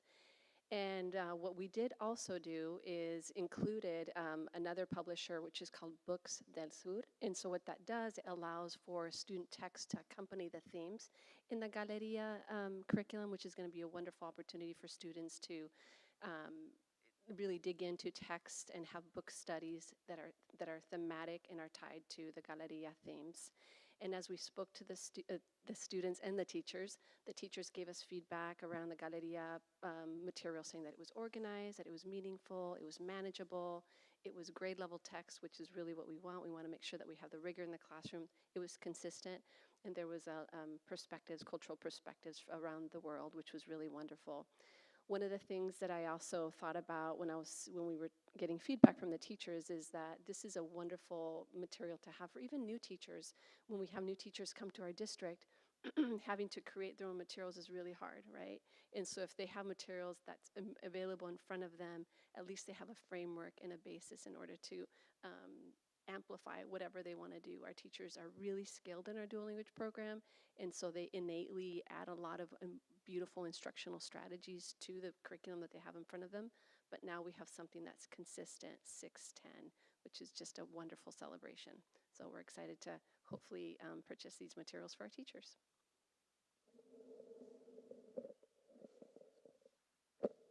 All right, so those are brief overviews. So there is, of course, more information in your packets that you received. So our next steps are, of course, we're here tonight seeking board approval. Once we have that, we will purchase curriculum within this fiscal year, as Ryan mentioned. And then we will continue to work with our teacher teams to co-plan what the next year to 2 to 5 years might look like, depending on how big of a lift the curriculum is for implementation. So one of those steps is definitely just learning with the publisher, because every curriculum really works differently. And then while we used 5D, which is our teacher evaluation rubric, as a lens for evaluating curriculum, we also want to do like a crosswalk between the curriculum, the strategies that are in there, and really calling them out. So when we talk about elevating student voice as a strategy, where does that show up in the book, or where can we make sure that it's showing up in the lessons and implementation of the curriculum? So these are our next steps in all adopted areas. I also would like to address our next steps in just mathematics, because we did get some feedback around mathematics, and I think this is an opportunity to make sure that our community knows what those next steps are as well. And so there's one more slide, Marcian. So we have had some questions like, how are you measuring changes in mathematics that really aren't about curriculum? They're really about heterogeneous grouping. So we are continuing to collect and analyze data from our current 7th grade students. So we're looking at mindset. We're looking at we will be looking in the future about demographics in our courses, and then persistence in mathematics. So looking at our students taking that 4th year of math. The other thing that has just recently started last week is we have the +1 advanced math teacher committee that's working on what the courses beyond geometry will look like. So one of the things that I actually think is really exciting is that we have a path to calculus. We will maintain that. We have a path to AP statistics that will be maintained. We also, I mean, to be very honest, we've had a math path that doesn't necessarily lead to careers or lead to any advanced, well, what I would call an advanced option, which is CTE, dual credit, or AP. So what is exciting about the work that committee is doing is that they're also looking at a 3rd pathway that guarantees some advanced credit for students. So that is work that is just getting started, underway. So we're currently looking at what are the schools doing in those pathways? How do we make sure that we don't say, if you don't take this course, then this door is closed? They're really talking about making sure that we keep options open for students to access advanced coursework. So I think the conversation is exciting, and some of their fears that I looked at, I was like, well, those would be my fears too. I don't want to close doors for students. I don't want to lose advanced coursework. And so it's nice to be on a committee where we really, I feel like, have a pretty universal purpose and feelings about the directions that we will continue to go in our advanced mathematics courses. And then the other thing that I think is exciting, because career is, we know from our students that career-connected learning is important, and it's not a strong area for us yet, is that they think it's very important to make sure that in those math pathways it connects to careers. So, you know, if you're going into STEM careers, what pathway would we recommend? If you're going into a computer science career, like what pathway leads to that? I think that that is important, and it's something that's been missing in our mathematics courses. Like it has been, take this math course so you're ready for the next math course, rather than take this series of math courses so that you are ready for these college and career options. So this is some of the exciting work I think that's happening in mathematics that came up in some of our comments that I thought was important to share with you all as well tonight. And now we have time for your questions.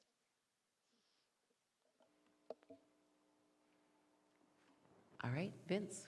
Yeah, so on that similar subject, or the same subject, I'm reminded that this board received data around when we were discussing math tracking, and how students that were put into advanced earlier were not being able to access those higher level courses, or weren't, and the statistic of about 40% is what's sticking in my head. I don't have it in front of me.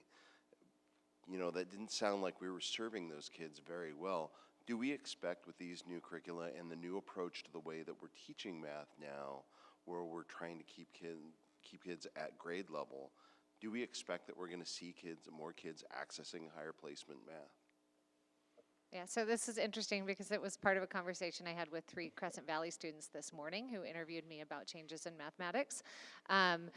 And I actually, before I met with them, I looked back at some posters our math teachers had made in 2018. And it was about what are the gaps that our students have as they progress through our math system. And we had middle and high school teachers there. And what was interesting is everything that was on the list, they're like, well, I taught that. It was like if we were going down the line, they're like, no, I did teach that.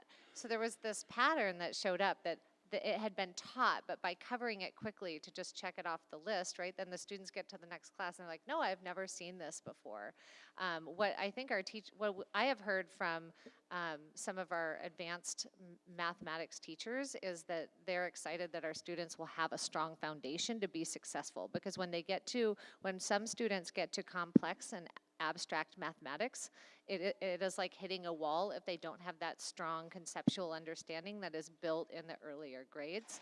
Now I have to think of what your question was, Vince, because it's quite late, but do I think students will take more advanced mathematics? I mean, I think there's a couple reasons they will and be successful in them. So one is they'll be successful in them because they have that stronger foundation, which our teachers said was lacking. The other thing is we collected math mindset data on our students last year. We know that students who are in heterogeneous groups have a higher overall average math mindset, so about their own math identity, that they are thinking better about themselves than students who previously stayed in grade level while their peers advanced. The other thing, Jen, did you want to talk about the joy in mathematics? I can't remember some of the data that you were looking at related to how our students are experiencing math in the middle school, but I'd love for you to share that. So looking through the surveys that both middle school and high school students took about the curriculum, so the surveys were geared about the curriculums, but looking at the tone of the student responses in the open comments, I got goosebumps reading the middle school ones, because in general, nationally, middle school is where you see that decline in liking mathematics, and now we only have this select group of students moving forward in mathematics. And they're predominantly white and male, historically, and across the nation currently. And so hearing this tone from students in middle school across the board, that kids were enjoying mathematics, and they were talking about, well, this curriculum is good, and this curriculum is also good because of this, so I think maybe this one, just the positive nature of it, that in the work that we've already started doing with shifting our pedagogy, in teaching mathematics, we have more students feeling confident and excited about it. And then I think continuing with having pathways that have career goals at the end, instead of pre-calculus, my goal is to get to calculus, and then my goal is to pass the AP test, having those longer term goals, that students will continue to feel that excitement and have that purpose in why they're taking mathematics, regardless of the pathway that they're on. I think just one thing I would add about, like, related specifically to high school and the curriculum that I heard teachers have conversations about even in their initial review. I said one of our, like, rubric components was related to real world learning, and having teachers really look at, like, oh yeah, this actually is a real problem. And then in some books they're like, well, they tried to do this real world problem, but that's like such a stretch, it doesn't even make sense. And it just having, you know, been listening to those conversations made me excited about the kind of math that students will be doing and seeing the relevancy in it. Therese. Thanks. Okay, I'll go with this question first. That sounds scary. I mean that. I have a lot of questions, but I think other people will have some of the same ones, so I'll go with this one from me right now. This has to do with the placement of algebra. So the high school math curriculum adoption includes Algebra 1 and geometry. What I am curious about is who's going to teach 8th grade algebra? What curriculum is going to get used for the 8th graders who are ready for algebra? And will those teachers have to be fluent in both of these curriculums, or I'll just go there. All right, so we have an Algebra 1 committee that has met a couple of times prior to the adoption to put forward, like, these are the standards we want you to look at in the books to see how they're addressed. So we're comparing apples to apples. And they're meeting again, actually not this coming Monday, but the following Monday. And we have requested from our high school curriculum to get their 8th grade materials. So to answer one part of your question, in 8th grade, students who are taking Algebra 1 in 8th grade will be using the same curriculum that the high school students taking Algebra 1 will be using. They're creating a course that covers all of our 8th grade standards as well as our Algebra 1 standards, because we do not want kids skipping standards, especially in the middle school years. And so they're pulling from assuming the board moves forward with adopting the high school curriculum, that publisher also has a middle school curriculum. So they're going to pull from the 8th grade of that publisher's curriculum as well as the high school Algebra 1 of that publisher's curriculum to create continuous units on a topic. So we do the 8th grade standards related to this topic, and then we flow into the Algebra 1 high school standards related to this topic, and then we move on to the next topic and we do the 8th grade standards and the high school one. So you're not taking all of 8th grade and then all of Algebra 1, but you're looking at functions, and you're starting with linear functions and moving into quadratic and logarithmic functions, exponential functions in that functions unit, and then you're moving on to another piece. So the teachers both at middle school and high school are creating that scope and sequence. Okay. Some of those 8th grade standards might show up as just in time review in the high school courses as well, so it'll be the same. Thanks. I'll come back to another question if there's time. I want to follow up on the question. Sorry, man. I want to follow up on the question. Do I hear from you that concepts of algebra are going to be embedded on all 2, potentially 3 pathways? So the students from kindergarten through the end of geometry data science, which is 10th grade, all students get all of those concepts, and that includes both the algebra concepts that are in the 8th grade standards as well as Algebra 1, which is algebra standards. And then as they move forward in the pathways, they will be towards different career and degree areas. Thank you. So they branch out after they have established Algebra 1. Beautiful. So I'll frame my question as a question, not advocacy, but is the third branch or pathway being considered, what are you considered for a third pathway, and is computational thinking or APCS one of them? So I will answer from the state initiative. The pathways at the state level are a calculus pathway, an AP statistics pathway, and what they're calling a quantitative pathway. And that has been left relatively open. One of the things that we are looking at is Math 105, which is Math and Society, and we are working with LBCC and OSU. They've given us lists of these majors. Your math requirement is met by having a Math 105 credit. And also working with our counselors on how do we advise students so that they know exactly. One of the questions our teachers are grappling with that is going to be a lot of work is if they take Math 105 and they on that pathway and they decide they want to change to a STEM pathway, where do they go? Do they need to go back to an Algebra 2 course to move up to Math 111, or is there enough of that to move to 111? So those questions are not answered yet, and that's the work that the teachers are really digging into, and we're in communication with gentlemen from LBCC as well as other people in the state working on the same thing. That's even better. Thank you so much. Lou? I'm glad you all asked all the math questions. Is that it's a different one? Thank you for all you've talked about so far. I had a question about the English language. Was it language arts? It is late, yes.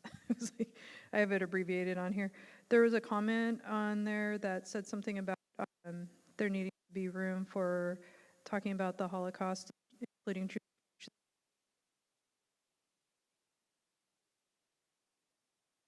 No. There, now, okay, now it's back. I was like, is it on? It is on, okay. So I'm wondering if that's has to do with the Holocaust and genocide bills, and if so, is there also inclusion for the ethnic study bill stuff in there as well? Yeah, I can talk a little bit about that. So when I met with our high school English language arts teachers in the summer, we talked a lot. We actually looked at the ethnic study standards, which really live in the social studies, content area, but we saw a lot of connections. And so I don't think our language arts teachers really had exposure to those standards, but we were using them as we reflected on what are the themes at each grade level. So there's that exposure to those, and there's discussion about, well, where do those fit in and how do those fit in, which I think is a positive thing. Holocaust and other genocides, that has not been, that also lives with social studies, but when I reached out to teachers about implementation of that, I got feedback from our language arts and social studies teachers about what they're doing. I actually got a lot from our language arts teachers in terms of the books that they select. When I got that feedback, I actually did a follow-up conversation with the parent, and we talked a lot about the importance of teaching the Holocaust now, especially knowing that in some states they are erasing that history. And so when we go back, when I said one of our next steps is related to professional development, and one of the things our teachers want is the flexibility to select books that are outside of the curriculum. I am bringing that lens as well as the conversations from ethnic studies there. So when we're selecting our supplemental books for lit circles, how do we make sure that we are getting those connections to the ethnic study standards and the Holocaust and other genocide standards as well? Thanks. I was wondering if that's where it was coming from, and I do trainings, as you know, on the ES standards, so I know that it can live there too, and so that's why I was wondering if it was relating to both of those bills. And so, thank you. I do see the connection. Like I said, it's not like it doesn't live there, but it's connected. And so I think Yeah. making it explicit helps. I saw the teachers grappling with some language as we went through themes, and I said, oh, I actually know where we can get some really great language. And it came from the ethnic study standards. Thanks. Awesome. Thank you. Thanks. Yeah, sure. That's good. I have a question. It's going back to math. I'm looking at the community feedback on the Algebra 1 and geometry, the community comments, and I'll just say, not having looked deeply at the curriculum, I don't totally know exactly what they mean, but can you expand a little bit on what the concerns or the observations might have been regarding differentiation strategies for different ability levels and nuanced feedback? What is the concern or the observation that's being made there? And do your staff, did they make a similar observation when they gave you feedback?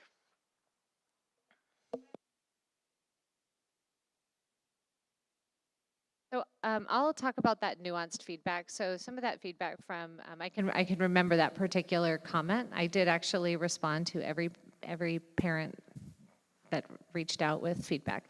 That parent had concerns about the electronic assessment that was available with the curriculum and feeling like a student might just get a score or a grade or you got that wrong without the feedback that helps the student to know, what skills they have and what they need to work on next. So that was what that particular concern was around nuance, and also,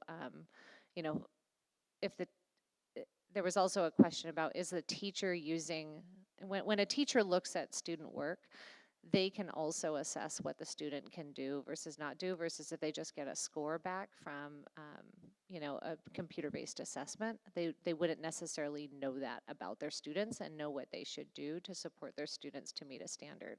So you and I talked a little bit about that.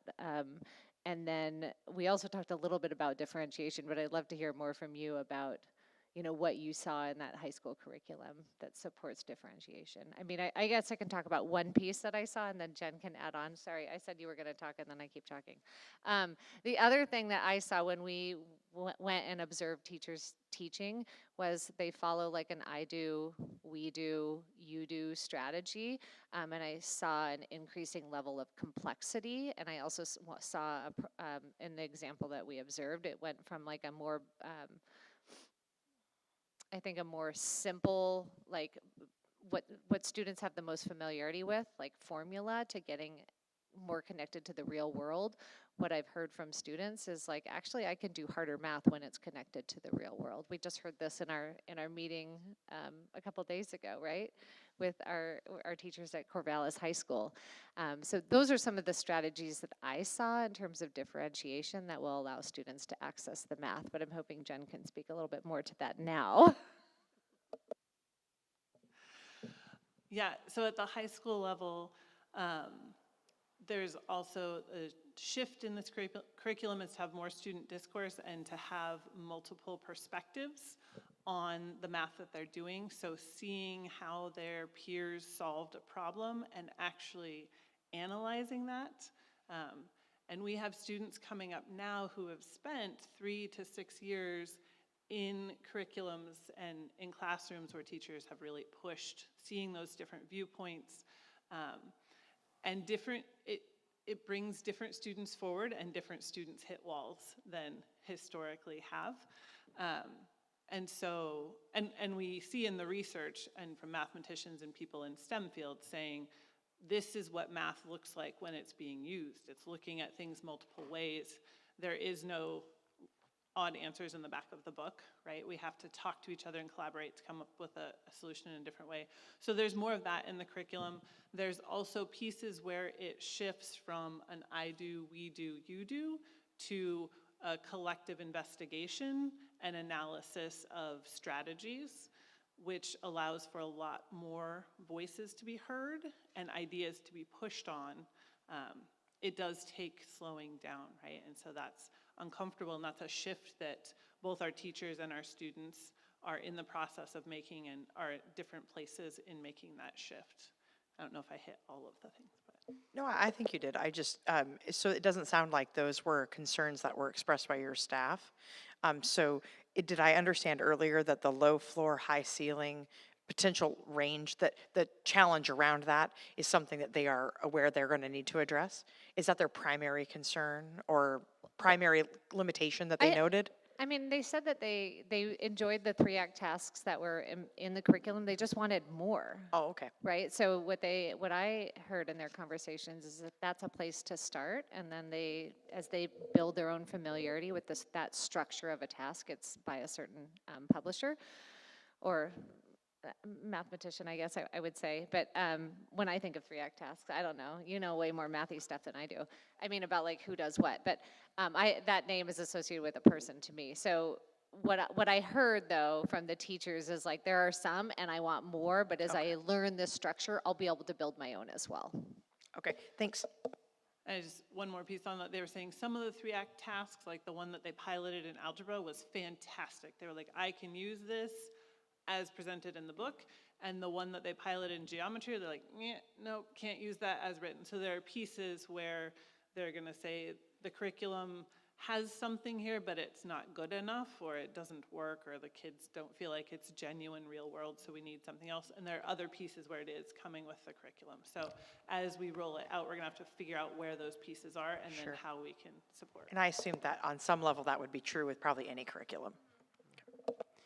I had a question I was holding that actually relates exactly to that, so I'll just keep the conversation going just for another couple of minutes.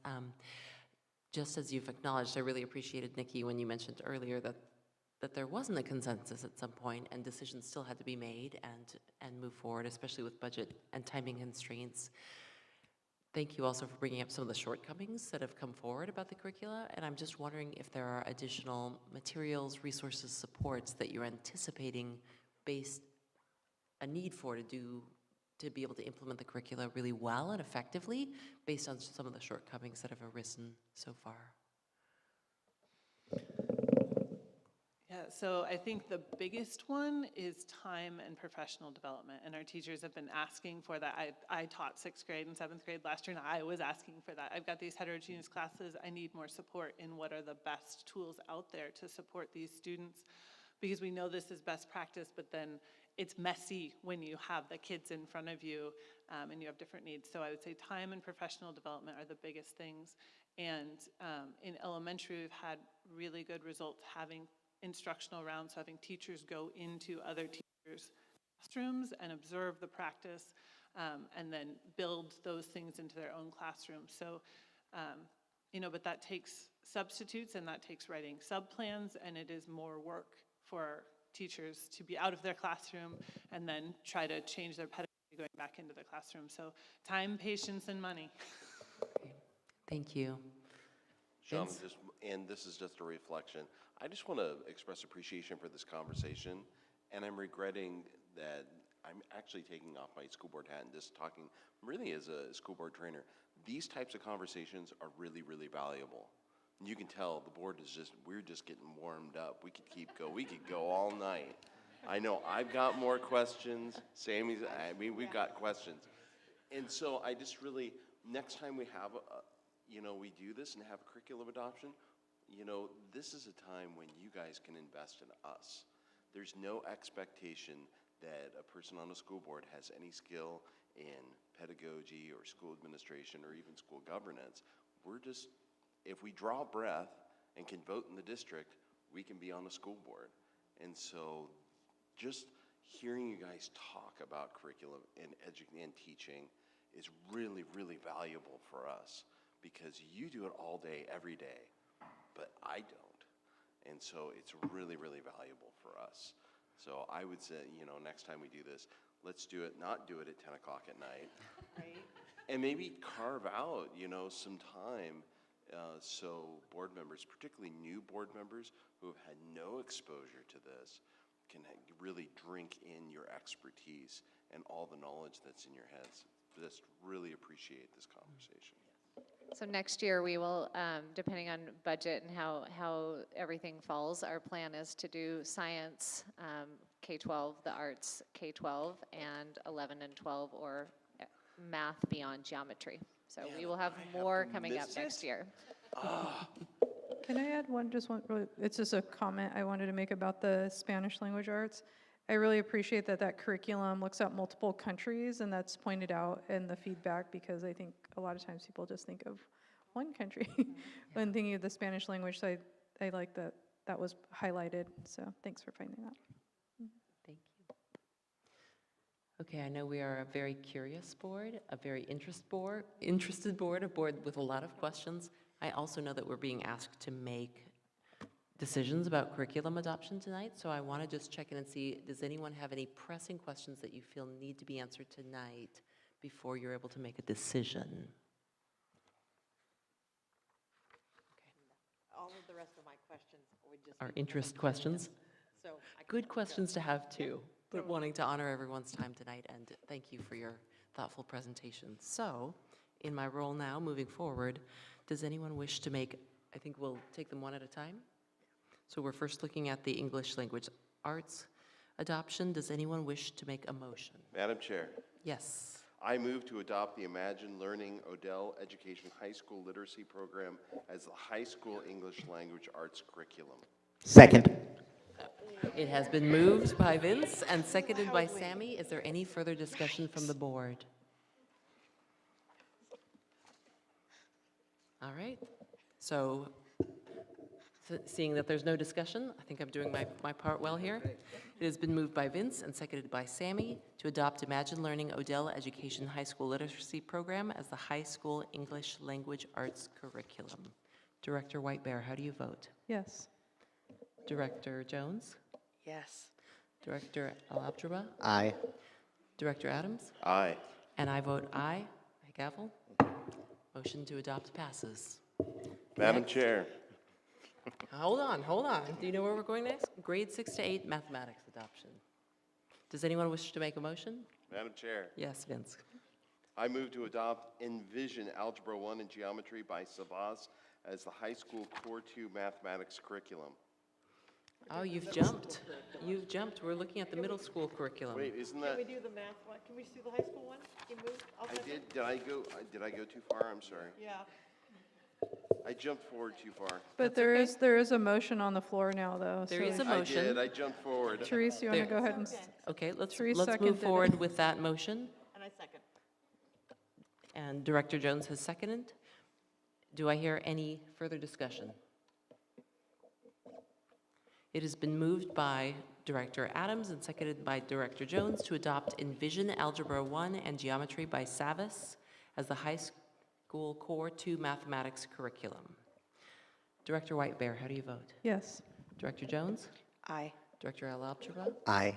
Director Adams? Aye. And I vote aye. Announce and then gavel? Okay. So the motion passes unanimously. And now we'll return to the grade 6 through 8 mathematics adoption. Does anyone wish to make a motion? Want to do it? Go for it. Oh, Madam Chair. Yes, Director Adams. I move to adopt the core curriculum by mid-school math as the middle school mathematics curriculum. Do I hear a second? Second. It has been moved by Director Adams and seconded by Director Alabjaba to adopt core curriculum by mid-school math as the middle school mathematics curriculum. Director Whitebear, how do you vote? Yes.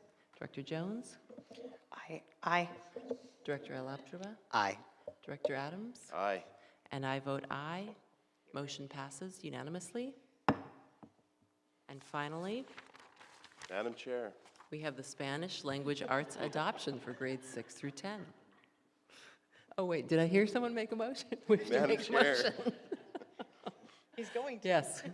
I move to adopt Galeria Middle School Spanish Language Arts Program as the middle school Spanish Language Arts curriculum. Second.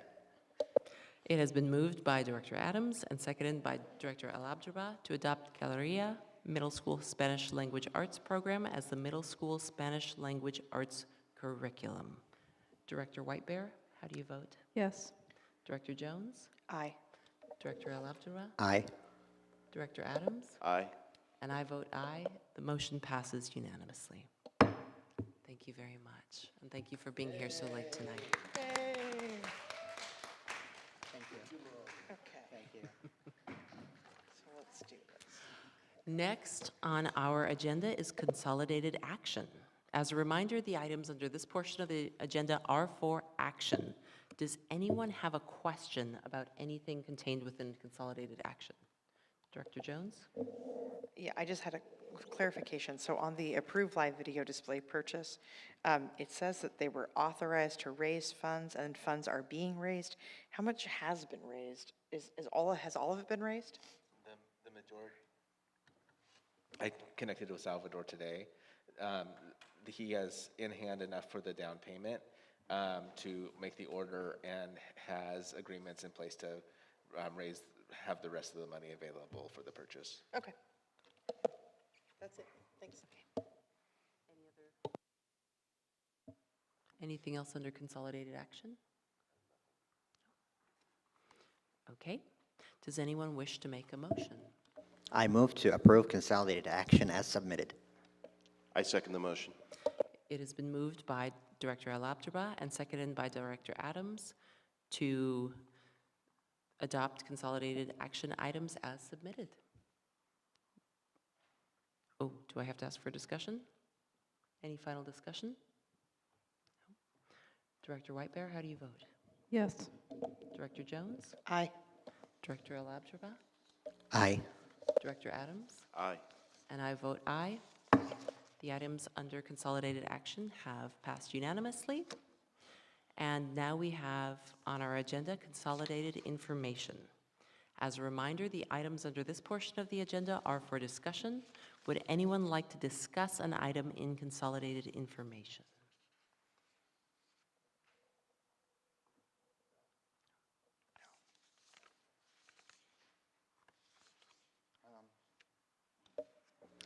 Probably my usual question on staffing, while we can't make specific comments or questions on specific staffing, Ryan and Melissa, if you can provide any insights on patterns that might be challenging for us for hiring, or patterns that are showing up when we see resignations.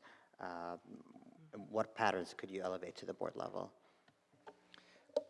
So I had that question earlier today, and talking with our HR department, what we see in terms of resignations right now is what we tend to see this time of year. Primarily, it is a couple of things happen. One is that some of our folks are admitted into an ed program, as an example. So there's a resignation when they're starting a program. Also, as we get to the end of the year, in anticipations for the following year, that's a pattern that we tend to see on a regular basis. So there wasn't anything that stood out in my conversations with Jennifer that caused her to have any concerns. She saw it as the kind of a natural process in May and June. Thank you, much appreciated. Yeah. Director Jones? Thanks. So I guess this isn't really a thing I actually expect you to answer right now, but more of just, I'm wondering if at some point in the future, near future, we'll be able to get some summary around how the positions that come open through resignations and the staff that are affected by eliminations, how is that aligning so that we can have a sense of how many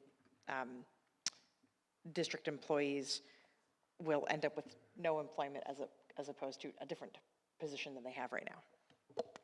You'll get more information about that as we provide you with the budget and the superintendent's message in that next down the road, 2 Thursdays from now. And that is generally just by category, the changes. Any further discussion around consolidated information? Okay, moving on to board member comments. It's our final agenda item of the night. Director Whitebear? We heard a lot tonight, and we've been hearing a lot, and I'm wondering if or how we can have a conversation about our reserves policy in particular, how we can make that happen. I don't know what the answer to that is. I second that. I would love to have that conversation soon.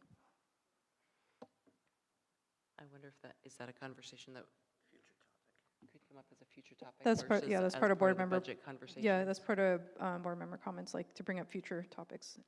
But I would like to see if we can, at our leadership meeting, squeeze that in somewhere in our meetings. Yeah, so that would be something we would talk about with board leadership, like we do other for future topics, and to determine whether or not to bring that forward with in the upcoming agendas.